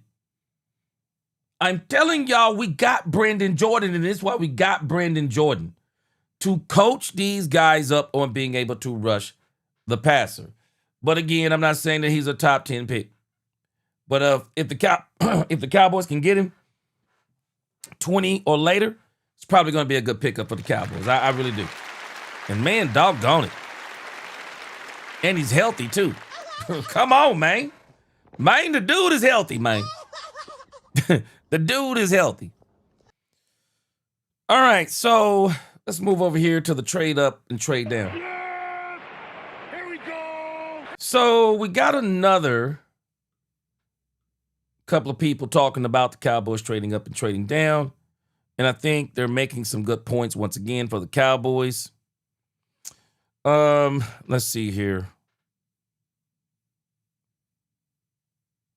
Todd McShay. Let's check out Todd McShay talking about. So these are actually going to be two topics in one right here, to trade up and trade down. It is Todd McShay. I think he had a quick something good to say about trading up and trading down. I think as it applies to the Cowboys. Let's see. I think Cleveland wants to get out of six. I know Arizona wants to get out of 3 the same. And I know Dallas is the team lurking, but they'd like to move up to 6 because it may not require that pick 20 where they could sit back and take a Keldrick Falk from Auburn, which there's a lot of links there, and get your edge rusher at 20 if you. Yeah. If the Cowboys could trade up with the Cleveland Browns and not have to give up a 20, that would be insane. That would be great by the Cowboys. But the issue is, I wonder if the Browns would be wanting that 2027 draft capital, and that's why it wouldn't be a 12 and a 20. Move up and get a Sonny Styles at number 6, or maybe even a Caleb Downs at number 6. So I think Cleveland wants to get out of 6. Yeah, so he's actually talking about the Cowboys trading up. Yeah, he's talking about the Cowboys trading up. And again, a lot of people have the Cowboys. I think the big thing for a lot of people is Sonny Styles, but again, he also mentioned the Cowboys could trade up. And y'all, okay, so let's think on this. I think Todd McShay brings up a very interesting point. Let me ask y'all this question. Let me ask you this question. But if the Cowboys could trade up and they could keep that number 20 and they could trade up to number 6.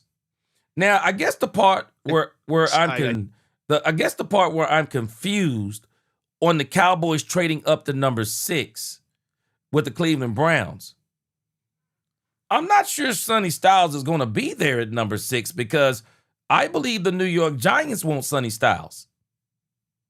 And I can tell you this, if they didn't want Sonny Styles, or if he was, depending upon where he was on their board, I guarantee you when the Giants heard the Cowboys want Sonny Styles, it might, you never know what it might make them do to their board. So my issue is if the Cowboys move to 6, who are they actually going up to 6 to get? Because Reese is probably going to be gone. Love is probably going to be gone. Sonny Styles would be gone. If you get to 6, I mean, who's there? And a lot of people are saying that Bailey is possibly going to go.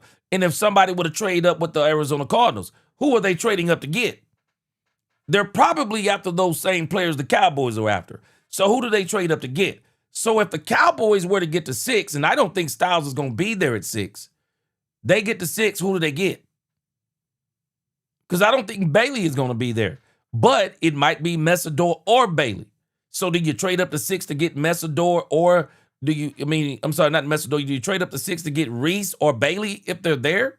Or are you trading up to 6 to get Reuben Bain Jr., or do you really want Mansour Delane, and maybe you're trading up to 6 to get Mansour Delane? And my question is, if you could keep the number 20 pick, go up to 6 and get Mansour Delane, and then still get in the first round because you didn't give up the 20 and get Keldrick Falk, would you feel better about that? Because what people were talking about in the beginning, that if you got Sonny Styles, you were going to give up the 12 and the 20.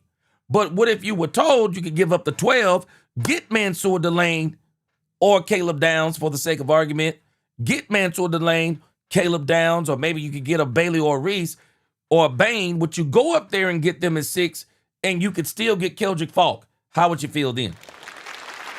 Because a lot of people seem like they're willing to give up a 12 and a 20 for that one player like a Sonny Styles. But if you're saying that you could give up a 6 only and get a Sonny Styles, well, not, I just don't think you're going to get Sonny Styles, but you can get one of those other players that I mentioned in Keldrick Falk. If you move up and you can get a player and still keep that 20 and get Keldrick Falk at 20, would you do it? Would you do it? USMC said, think about this. Who would Falk be lined up next to versus who he was in Auburn? Yeah, Quentin Williams is going to be getting a lot of double teams. Yeah, I see where you are. Not to mention Rashawn Gary going to be on that field. Yeah. Yeah. So if you could keep 20, trade 12, get whoever you want, and then, hey, I'm gonna tell you right now, Newhouse, I ain't gonna get that to you. No, man, he is not Taco Charlton, man. This man is not Taco Charlton. There's no doggone way Taco Charlton. All right, let's see. Oh, man, boy, y'all clowning now. Angie said Falk better than Garrett. Man, y'all. Boy, y'all clowning now, boy. Gravedigger said Reese Downs and Styles are going to be our Swiss Army knife. Now, I'm telling this right now, Gravedigger. We're not trading up to 6 and get Sonny Styles. I mean, if you trade up to 6 to get Sonny Styles, I mean, you're pretty much, I mean, if I'm the Cowboys, if I wanted to trade up to 6 to get Sonny Styles, well, then I'm telling Cleveland, the only way we're making that trade is if Sonny Styles is there. I'm not making the trade if Sonny Styles isn't there if I really want Sonny Styles. Not if I, I'm not trading up the 6 unless I know he's going to be there. Unless I know he is absolutely going to be there. Gravedigger said Falk has the possibility of being the best eventually. Yeah. I don't know if it's going to take a few years. We got Brandon Jordan. It better not take a few years. No, it better not take no few years. Yeah, Rose, I can get with that too. Because if the Giants get Sonny Styles, I mean, if I'm the Cowboys, if the Giants get Sonny Styles, I'll be honest with you, I'm not trading up. I'll wait. If they get Sonny Styles, I'll wait. I won't even trade up with Cleveland. I'll just wait. I'll sit back and see who falls. And I'll tell you now, the way they've been talking about Bang Jr., man, if I'm the Cowboys, if you get Bang Jr. at 12, I would still get Bang Jr. Yeah. Poobie D said G sacks don't matter. That's what we said when we traded MP. I'll tell you what I think, Poobie D. I think that the sacks matter, but I think the overrated thing about some of these pass rushers, including Micah Parsons, is the quarterback pressures. I need to know what the result of the quarterback pressures are, because one thing that people don't realize, Poobie D, is that the Cowboys was actually one of the top quarterback pressure teams in the league. The Cowboys' problem was they couldn't get the quarterback on the ground. USMC, I'm wondering if they're interested in Bain. I've heard some people say they're not interested in Bain. I've heard some people say they're not interested in Bain. All right, let's move over here to Brugler's mock draft. Man, this Brugler's, whoever this guy, Dane Brugler. I mean, I'm sorry, I'm just not up on him like that. But man, people went crazy over this Dane Brugler draft. Now, Angie, I thought about you when I saw Dan Brugler's mock draft. I thought about you immediately when I saw one of the players on there. Because one of the players on Dane Brugler's draft, I mean, if the Cowboys could get this player, it would set the tight end room on fire. It would set the tight end room on fire if we could get this one player on Dane Brugler's mock draft. I don't know if y'all have seen this. Hold on.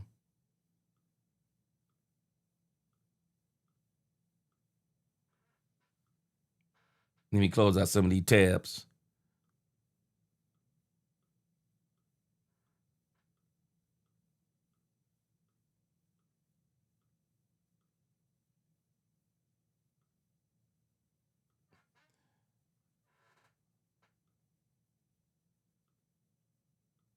There is a player on Dane Brugler's mock draft that this guy right here I just think this guy would be a steal.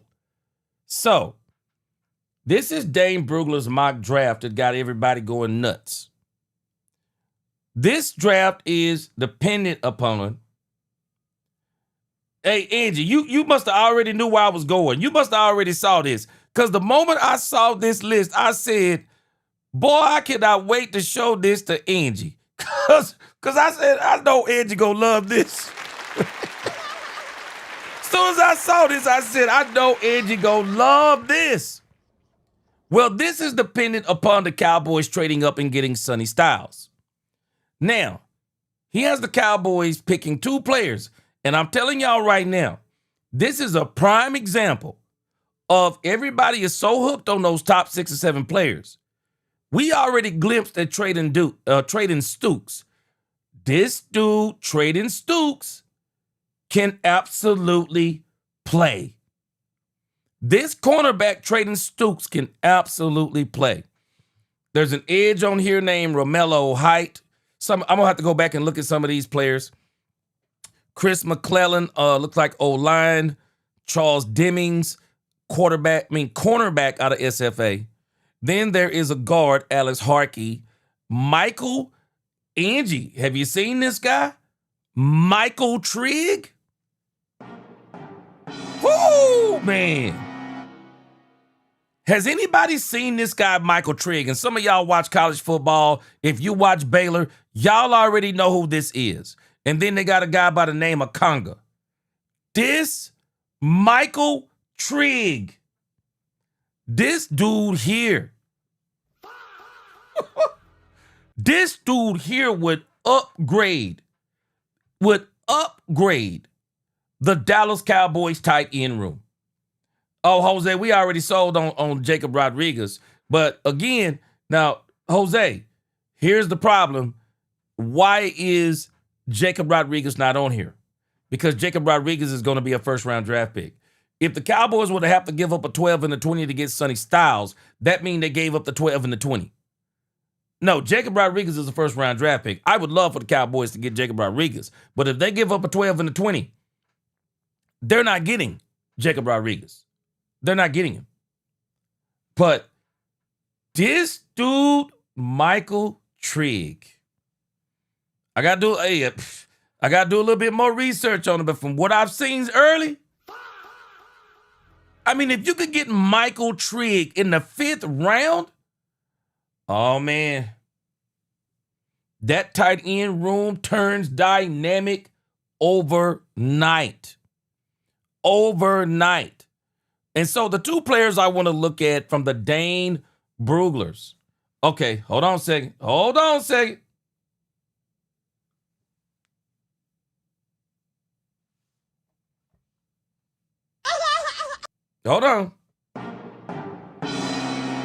Poobie D said they said he is trouble off the field. Didn't know that part. Newhouse said Trigg, just throw it up for him and you're moving the chains. Now, let me say this, Cowboys family. Do y'all remember what we said that the culture is made for? The culture isn't created to keep away all of the Michael Triggs. The culture is created so that you can bring in a player like a Michael Trigg and you can help him improve. But Michael Trigg in the 5th, I think, would be great for the Cowboys. So before we go to Michael Trigg, let's go to this kid by the name of Traden Stukes. We've actually already seen some stuff on Stukes. But the one thing I like about Traden Stukes, he can play pass coverage and he can tackle. He can cover and he can tackle. Let's see what we got on. See what we got on Traden Stukes. No, this is them talking about him on 105.3 The Fan. I got some film on him, though, from the other day. So let's check this out. Well, or a true nickel corner who maybe can be physical and play in the run and do some of those things. If they get wiped out with those top options, is Dylan Thieneman somebody, if they don't trade at 12 and they stay put, Dylan Thieneman, is that somebody that would interest them because of that versatility? And Thieneman can play. He could be a nickel for you. He could play single high in certain looks. Because, it's all about matchups. That's what the NFL is. Today's NFL is personnel matchups and being able to – the offense is going to show you one thing, being able to adjust with the personnel you have on the field. And a guy like Dylan Thieneman, he gives you that because he has the versatility. One snap he can be one thing, and the next snap he can be another. And not only do you have to have the athletic ability, but also the mental capacity to have that type of role. And I think teams believe he can do that. So now in my 7-round mock that came out today on The Athletic, in that trade that I had them in the 2nd round at 39 going Traden Stukes. And he's more of that nickel who, you throw in the Arizona tape, and that's what he did. Now, he has experience at outside corner. He has experience at safety. So you like that about him. But the fact that you can see him be a nickel has to give you some confidence that, this is going to be someone that's going to translate pretty well to the next level. So Traden Stukes, coaches have been blown away by this guy. Same thing with Caleb Downs and just his ability to, talk schematically, just understand what the concepts are. And so I think that's going to help him be a top 40 pick in this draft. Yeah. You heard Brian Broaddus back there, didn't you? Boy, y'all, hey, hold on a second. Man, every time you mention Brian Broaddus, hold on. Put some respect on my name. Boy, don't. You understand me? When y'all say my name, put some respect on it. Brian Broaddus was back there. Y'all heard Brian Broaddus? He was like, yeah. He's like, yeah. I'm gonna show you some stuff on let me see if it.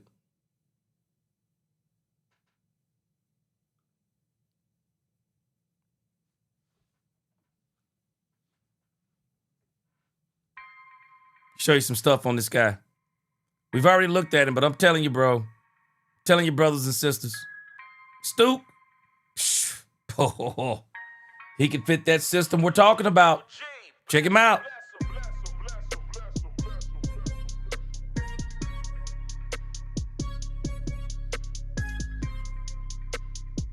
Tackles.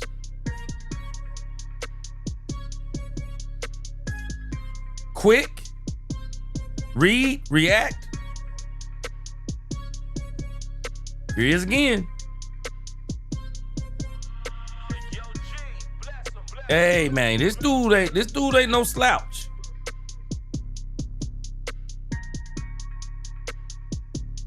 One of the problems we've had as Cowboys defensive backs in particular, soft in the defensive backfield, just soft back there, man. Soft. Guys who won't tackle, guys who don't read and react well, let people get behind them. Stoops is one of these players, y'all. I think Stoops can play.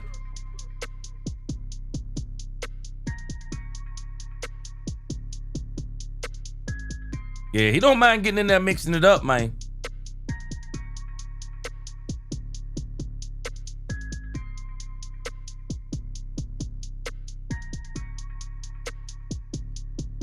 And you've already heard him talking about his football acumen. Yeah, he can play. He can play.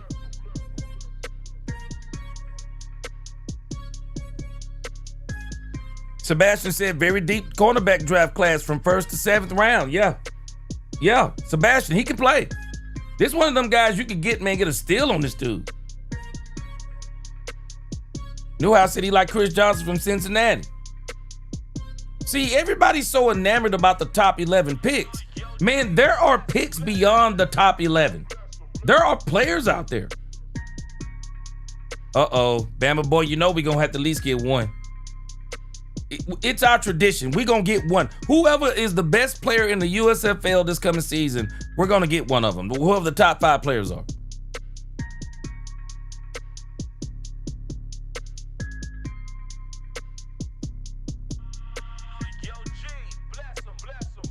Yeah, Stoops is nice, man. Very disciplined.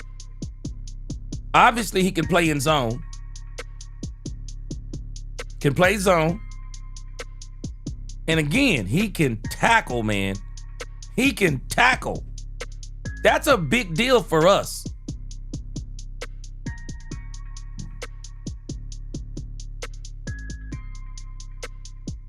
Let me tell y'all something. Any guy who's out there played football before and played cornerback? Who out there has played football and played cornerback? Anybody out there that played cornerback? Let me tell you something about being a cornerback that people don't realize. I want to show you something. Let me rewind this. People do not understand. This is one of the scariest situations for a cornerback that he can ever have. It is a true test of a cornerback on how good he is. How good is a cornerback when you see this situation? Because I'm telling you right now, every cornerback that runs up against this, it's a nightmare. Watch this. Reggie, tell me if this is not the nightmare that most cornerbacks dread. Watch this play as it develops. Watch this. This is the nightmare. Cornerback one-on-one with somebody coming out of the backfield. Because when it's just you and him, Can you make that tackle? Because you are going to be the difference between this being a short gain or this going to the house. And when you look at Stooks, I want you to just look at what he's doing. Anybody who's played the game, whenever this situation comes up,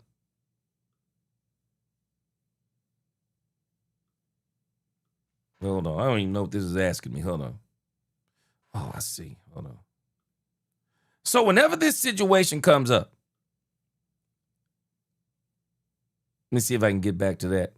So one of the first things they tell you to do in this situation that Stooks does well. So you get in this one-on-one situation. The first thing they tell you to do as a cornerback, set the edge.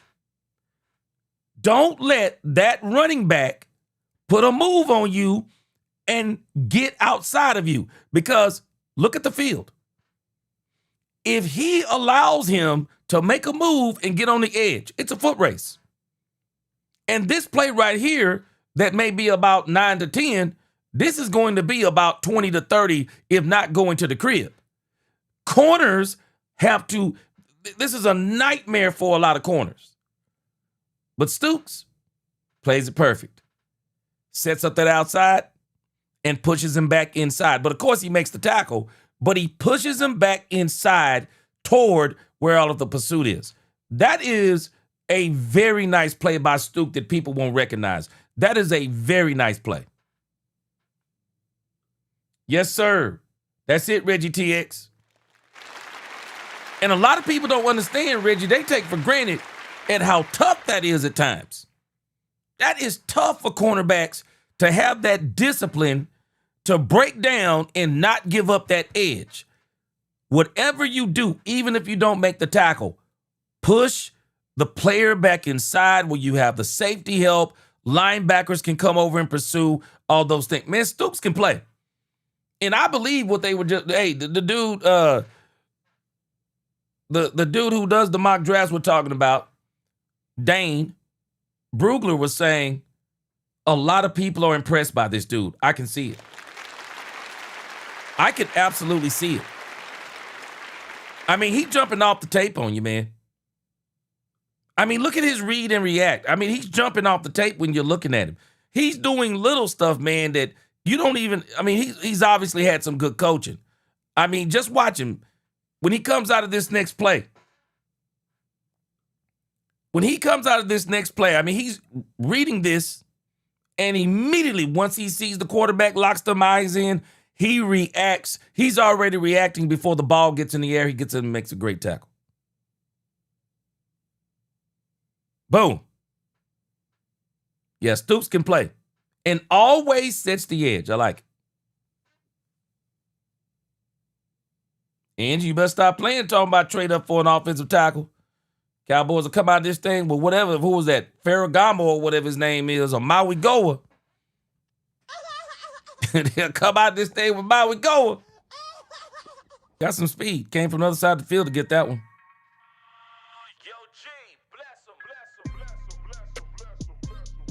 Yep. Yeah, he can play, man.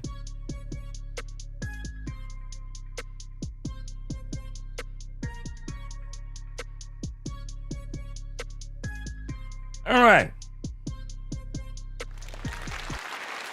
I absolutely like trading Stooks. I would not be disappointed if the Cowboys got trading Stooks. I absolutely wouldn't. Problem is, I don't think he'll be there. You know, if you were to get a guy like trading Stooks in the third, it'd be a miracle. It'd be an absolute miracle. And it is pretty obvious, kind of looking at what they've done here, looking at Dane Brugler's mock draft, it is obvious that the Cowboys have traded for Sonny Styles and they got back in the second round. And then in the second round, it's pretty obvious he's saying that they would go over there and get trading Stooks.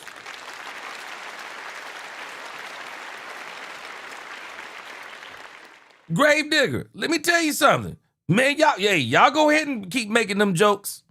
Y'all know what we've been talking about with Tyler Guyton and Terrence Steele. Don't be shocked. I wouldn't be shocked if they did it. I wouldn't be shocked if they did it. I don't think they're going to do it, but I wouldn't be shocked if they did it. And I tell you right now, if that happened, it'd be all she wrote for either Tyler Guyton or Terrence Steele. All right. Here we go. So this is the guy that Angie, you might have already seen this guy.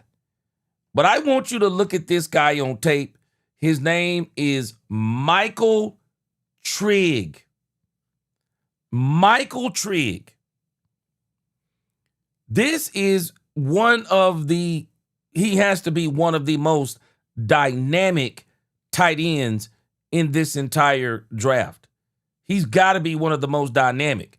And so with some of the things that you guys are saying, like he's like how he acts off the field, then now it's probably making sense why they got a guy who plays this well way back here in the 5th round. Way back here in the 5th round. Hold on a second. Let me look real quick and see where they have him going on. Let's see if he's going anywhere on Tankathon. Look at the big board real quick. At least see where he's ranked amongst tight ends. Let me see.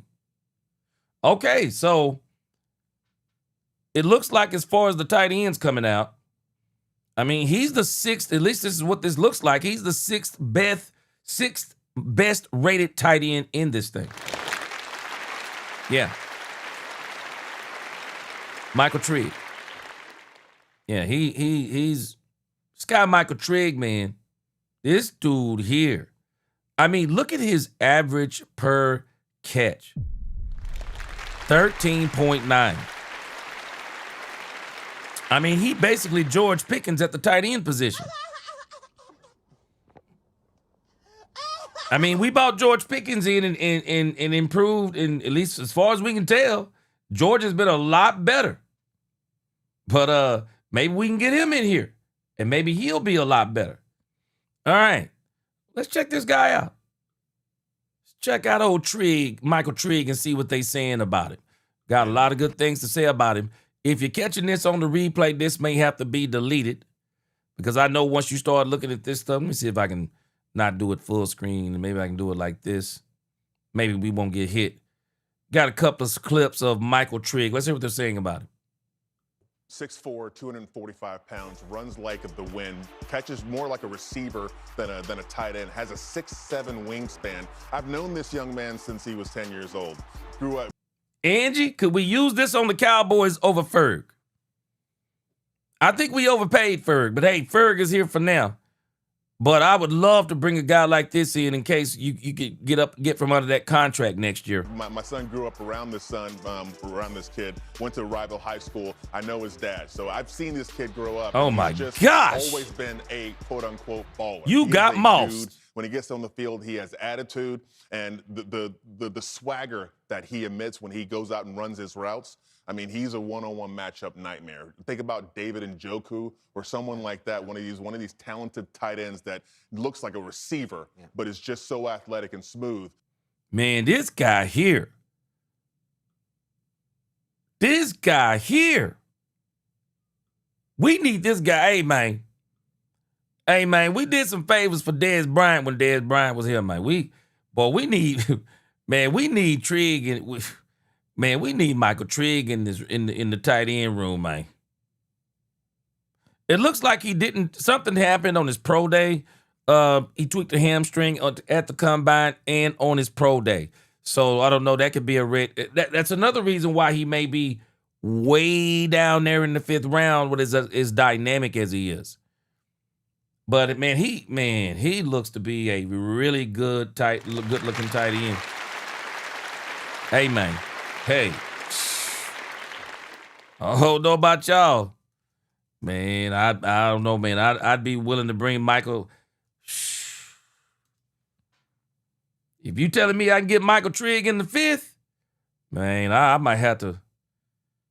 Man, I might have to make some exceptions for old Michael Trigg, man. Just trying to see if I can get something more on him. Checking it out on X. But this dude, Trigg, like they said, man, he's a tight end, but he moves like a wide receiver. There is no doubt about it, man. He moves like a wide receiver.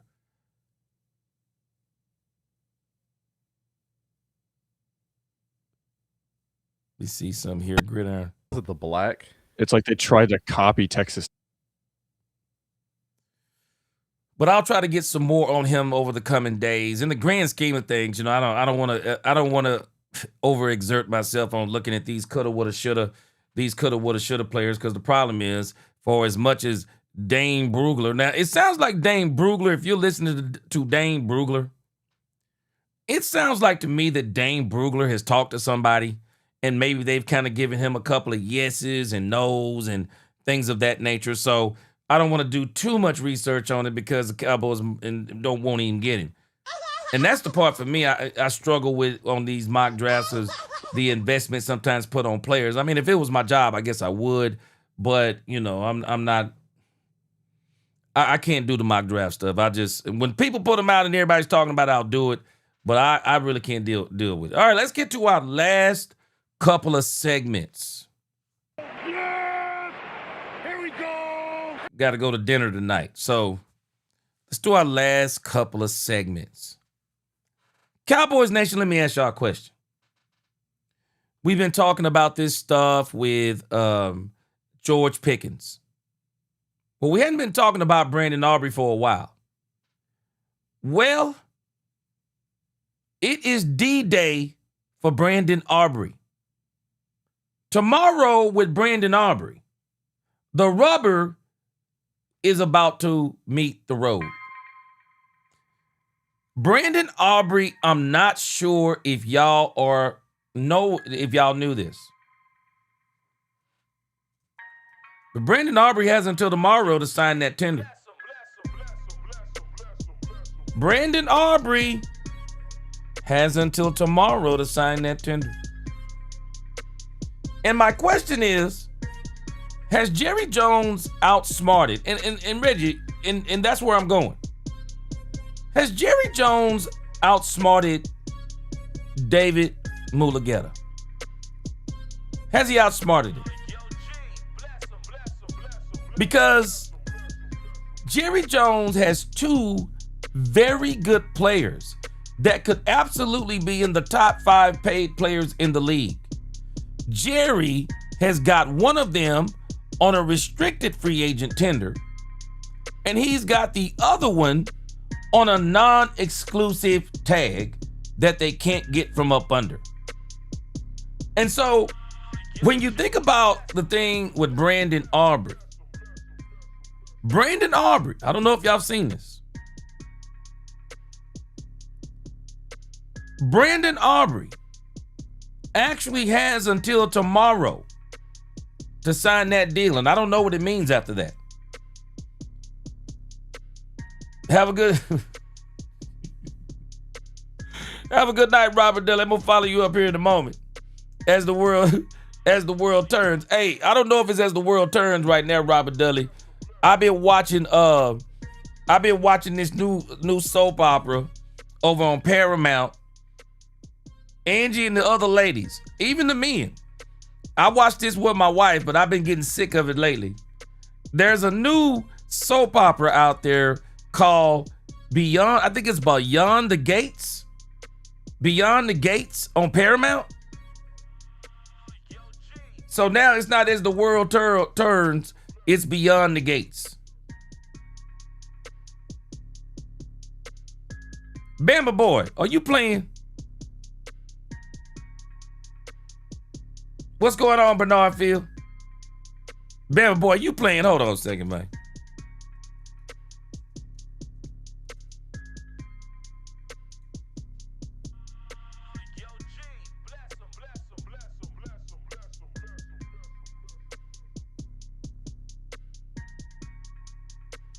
You playing with my emotions, Bama boy. You're playing with my emotions because I don't see nothing about Auburn to Tennessee yet.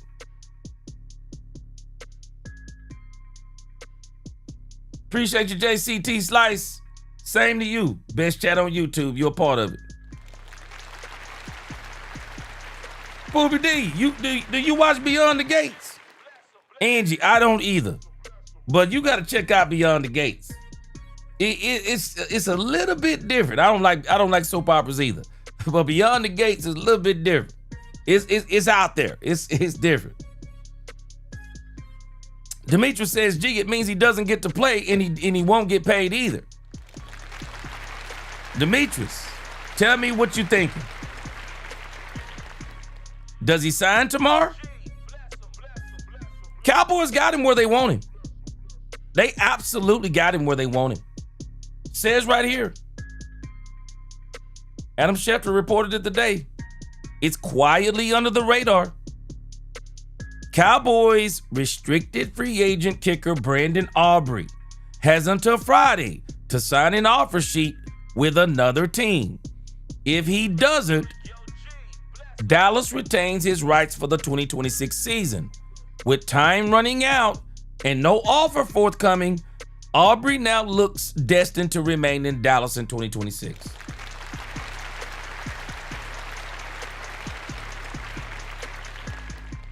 I mean, man, I'm telling y'all, Jerry out here playing chess. I hope he do the same thing with the draft. They're out here playing chess. I hope they do the same thing in the draft. Baz said bro thought he was going to get 10 million. Baz, I don't think he thought he was going to get 10 million. I think he thought he was going to get 8.5 million. I mean, I think 10 was him trying to get it to where he wanted it. So, I don't know.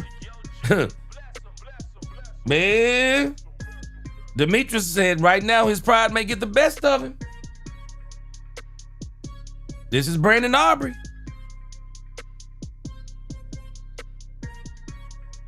And I want y'all to think about this.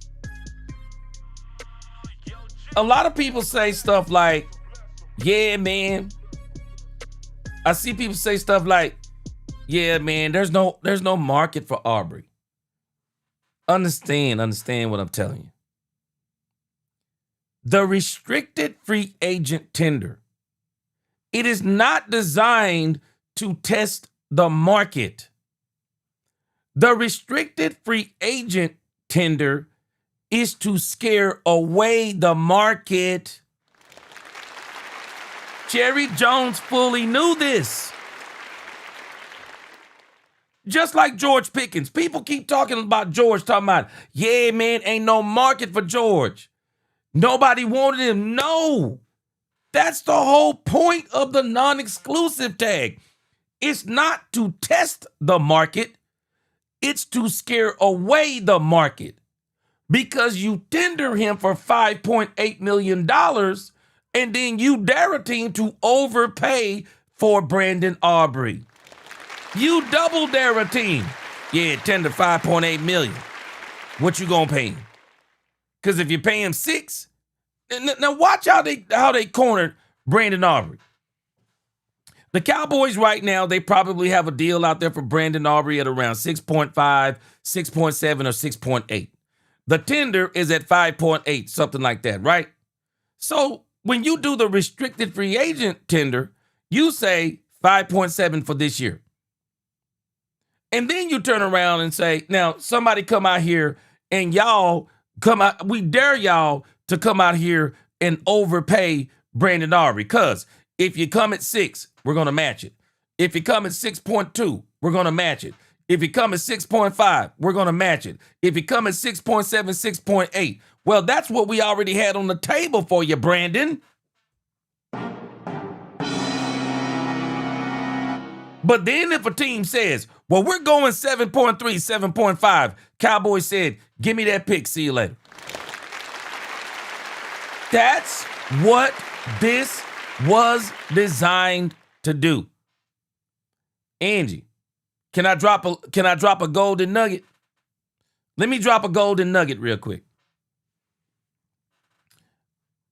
Angie. And maybe the Cowboys are saying, it's not that we don't like Brandon Aubrey, but if our defense is better, and if we evolve our offense, maybe we won't need Brandon Aubrey to kick 333 field goals.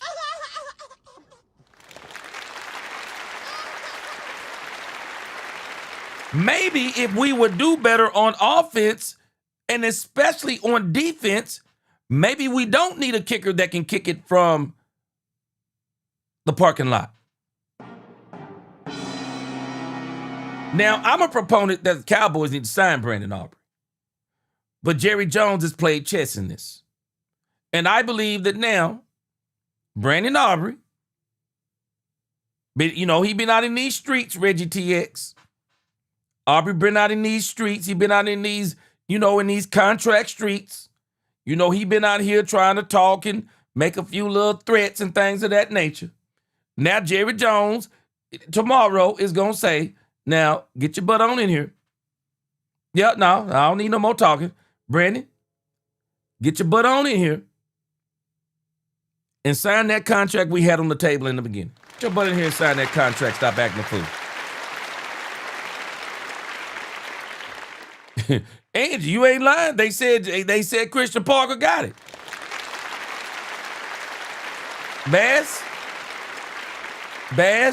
Brandon Aubrey been out in these streets, man. He been out in these streets acting a fool. Hey, Aubrey, get on in here. Get on in here. You thought you was going. You been out in them streets. You been talking crazy. You been talking reckless. Now, come on, get on in here. Get on in here and sign that contract. Get on in here. Because as a matter of fact, if you don't sign this contract, and if there was nobody out there trying to get you, they ain't gonna get you no more money than we are. Get on in here, pick that pen up, sit your butt in that chair, call up David Mulugeta. I ain't talking to him, but call up David Mulugeta, have him bring his butt on in there too. Y'all sit down and sign this contract.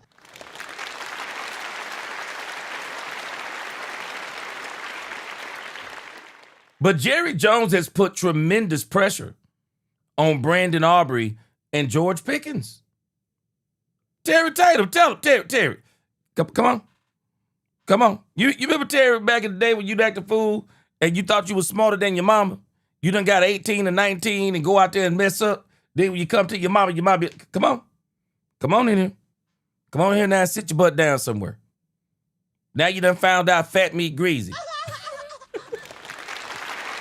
Now you know fat meat greasy. Get your butt in here and sit down. Get your butt in here and do what I told you to do the first time. No Face Thriller said tail tucked. Yeah. Man. For as much as I don't mind and I'd like players to get all the money they can, well, we going to find out tomorrow. Because Jerry been playing chess. And you keep on playing with Jerry. Oh, you remember that contract I had on the table before? Don't sign the contract. No, move that out of the way. Sit your butt down and sign that tender. You playing on the tender this year. We ain't gonna give you no contract just yet. We want to make sure you ain't gonna come out here and sabotage us. You sign that tender, and we gonna make sure. So if you come out here and start trying to miss kicks and sabotages, we gonna go on cut your butt early and give you whatever you got right there and get your butt on up out of here. And we still gonna get something for you. We'll trade you, ain't nothing you can do about it. They got him in a headlock. And this is what happens. They got him in a headlock now.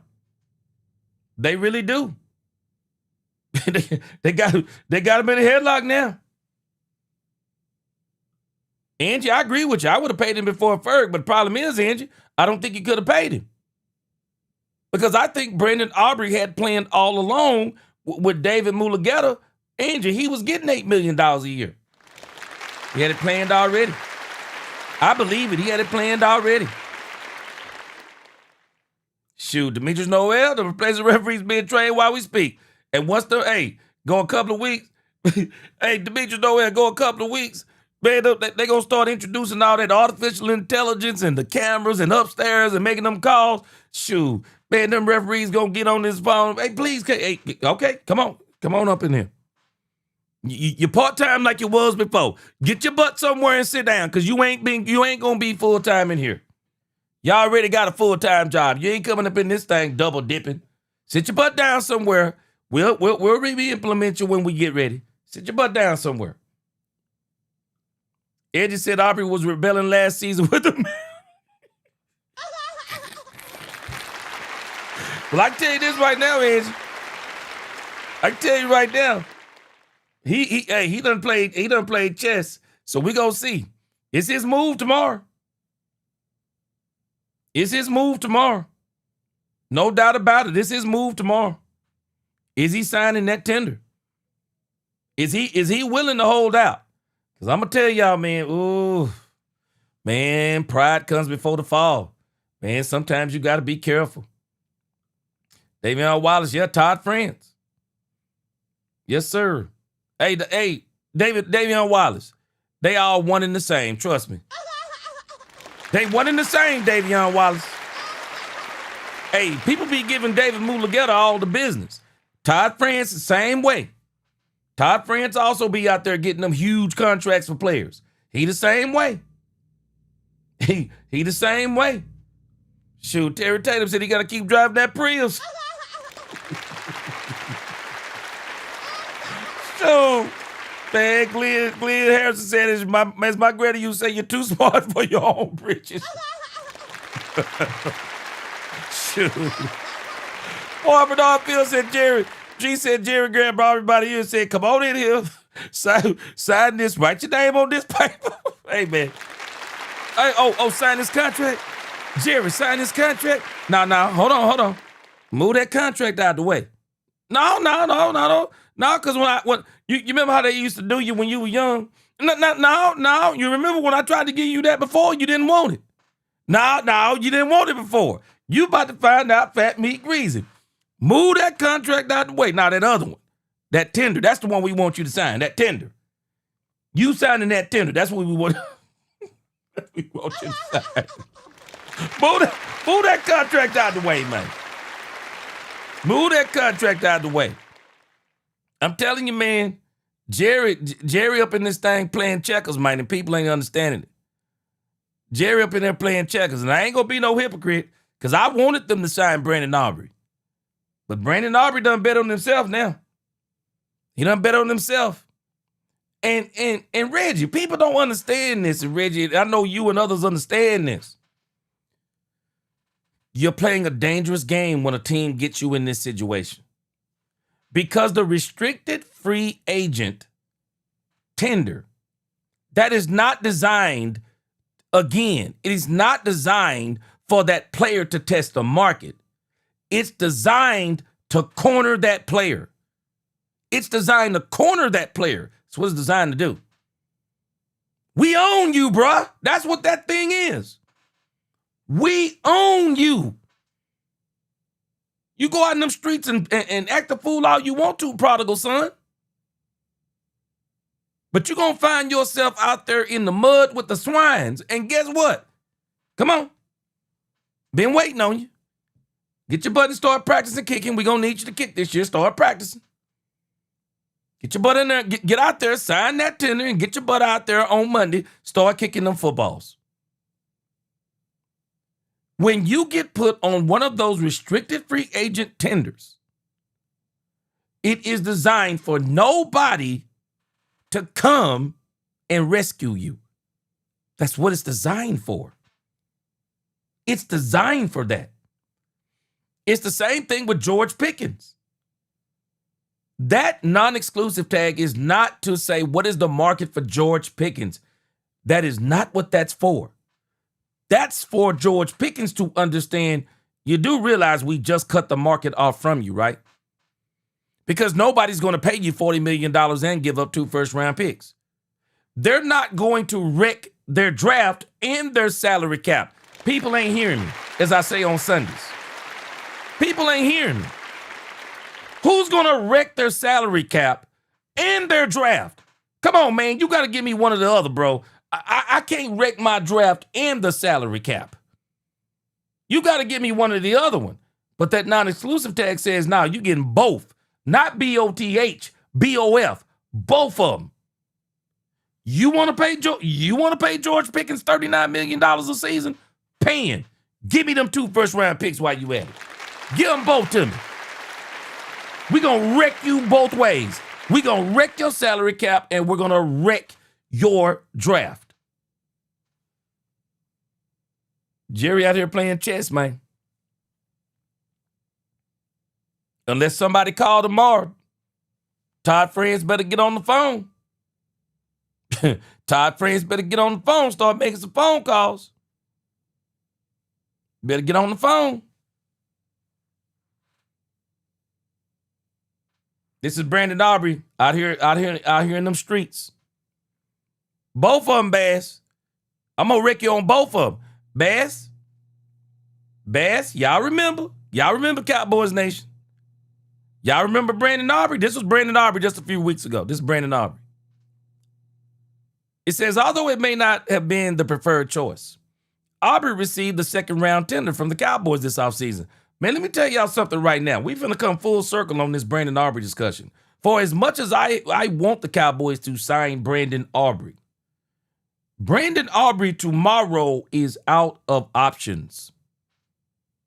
He is out of options as of tomorrow.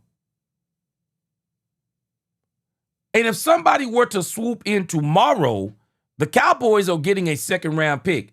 Who here don't believe that the Cowboys wouldn't mind getting in the second round? Man, I'm gonna tell y'all right now, where the Cowboys are right now, it would. I don't think they would blink if somebody came and offered Brandon Aubrey $8 million and they got a second-round pick. I don't even think they'd blink.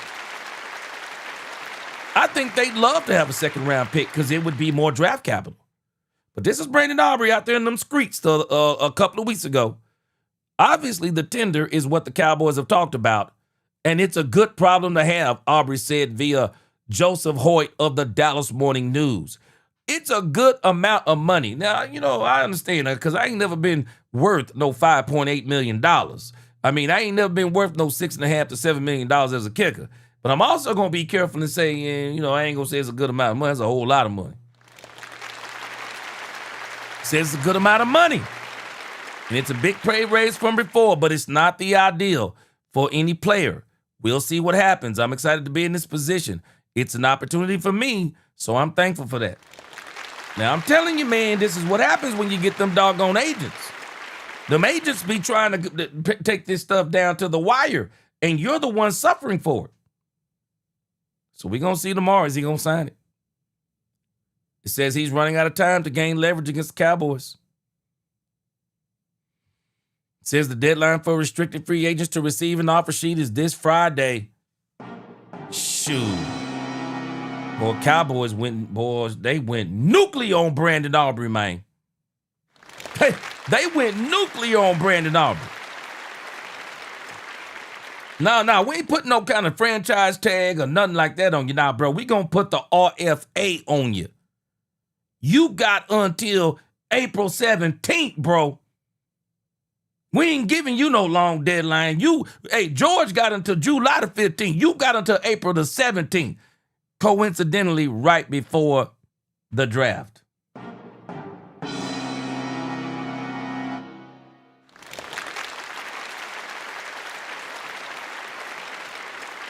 Demetrius said, gee, would you give up Aubrey for a second round pick? Probably not.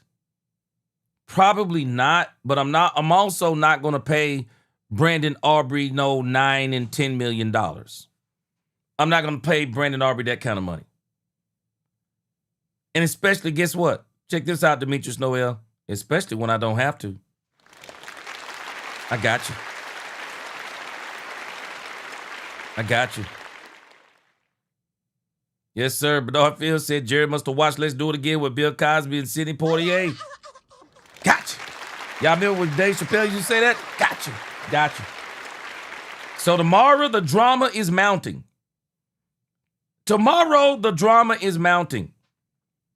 I want to see what he's going to do. And I got a strange feeling the Cowboys are just kind of like, hey, and don't start acting the fool. We'll trade you on principle. We'll just trade you on principle. We'll find somebody that'll give us a second. They might even give us a second and who knows? I mean, we're going to see. Because the only leverage that Brandon Aubrey has is not signing. That's it. That's the only leverage that he has. Don't know what to tell you on that one, Brandon Aubrey.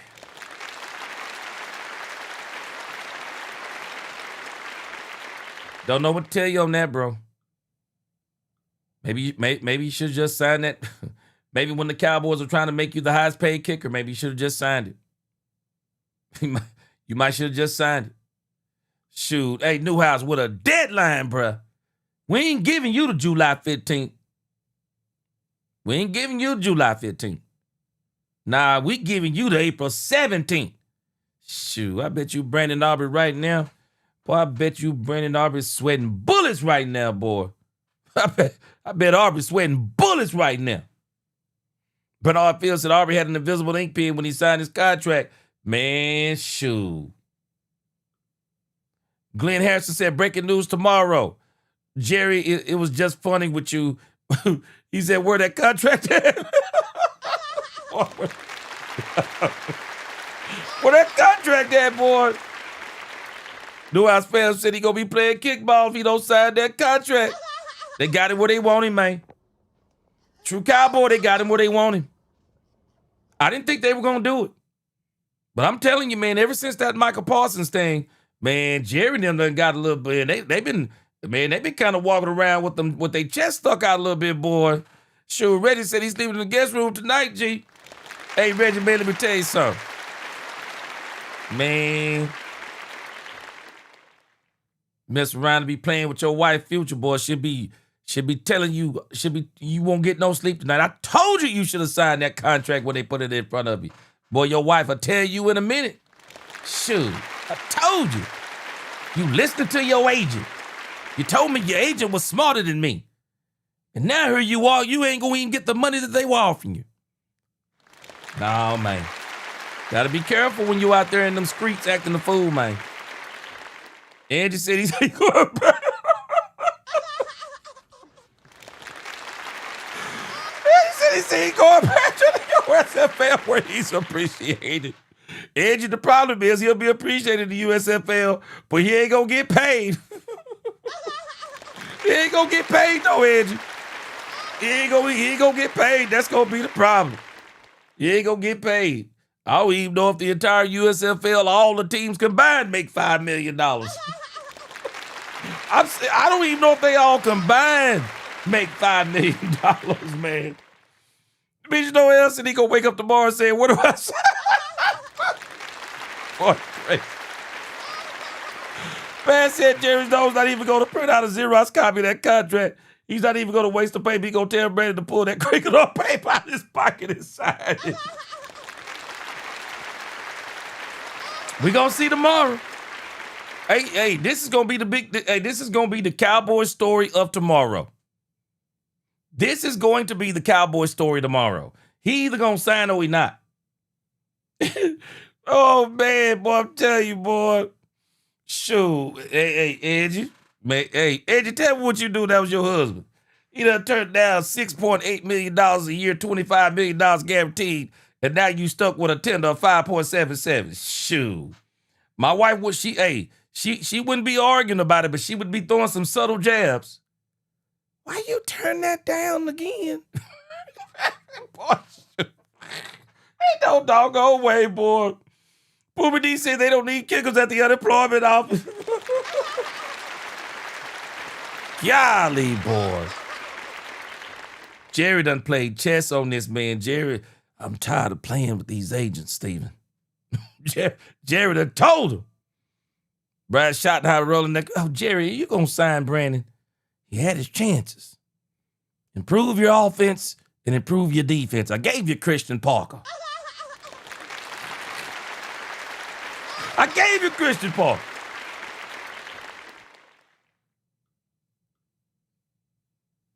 Jerry telling Brian Schottenheimer right now, I don't remember the kicker even being a part of the equation with the 92-93 Cowboys. We didn't have no kicker on the 92, 93, 95 Cowboys kicking 65-yard field goals. We were scoring touchdowns. Extra points was the only thing that mattered to us. That's the only thing that matters. Shoot. All right, man, let me do this. I got to get out of here. Let me do this last one. Here we go. So, last segment of the night. I appreciate y'all rocking with me, man. I had nothing but fun tonight with the best chat on YouTube, man. Appreciate y'all, boy. Let me hit this last one real quick. So I saw something that flashed online that said the Eagles are favored to win the NFC. The Eagles are favored to win the NFC.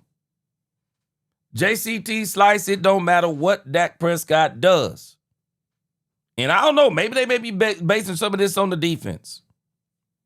But from what I've seen, it says trending. The Eagles are heavy favorites to win the NFC East for a third straight year in 2026. That is not happening. Not happening. But they give the Philadelphia Eagles a 49% chance of winning the NFC East.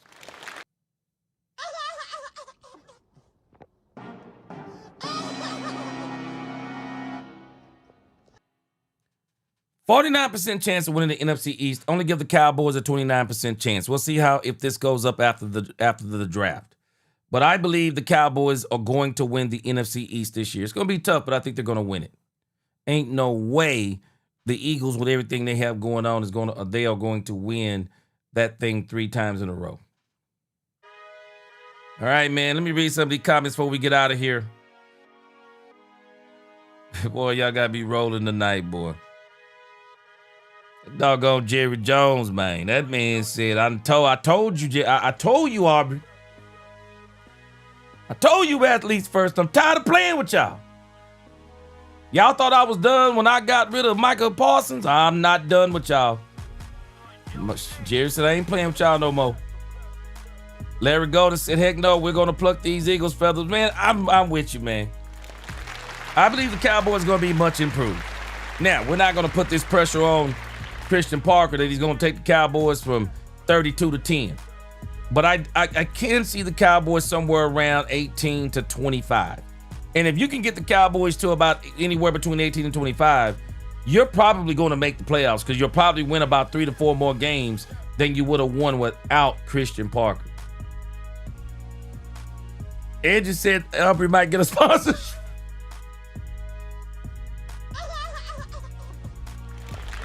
He said he might get a sponsorship from Sleepers. He might get it.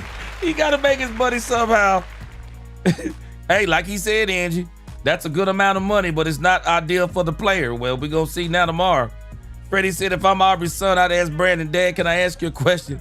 When you played soccer, did you get hit in the head repeatedly? He said, no. He said, then you just knew for pass up that deal by Jerry. Boy. Boy. Hindsight is 2020, boy. Hindsight is 2020, boy. Demetrius Noel, he says, as good as their defensive pole is, how come Dak keep cutting them to pieces? Yes, sir. Yes, sir. Yes, sir. Hey, y'all get ready. It's drama tomorrow. I mean, I guess it's drama. It's probably gonna be drama for Todd France and Brandon Aubrey. But I think Jerry is sticking where he is now. 72 Zavelle said they should be until Texas from nothing is okay. Hold on. Rephrase that for me. Newhouse said Aubrey better sign or else he gonna be working at HGP. Man, boy.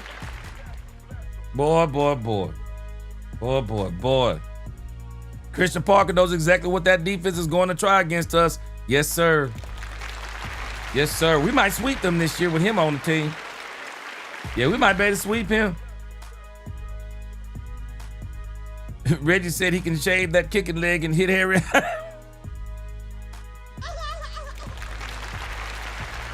Oh, man.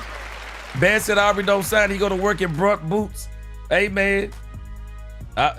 It's drama tomorrow. Y'all get ready. It's drama tomorrow.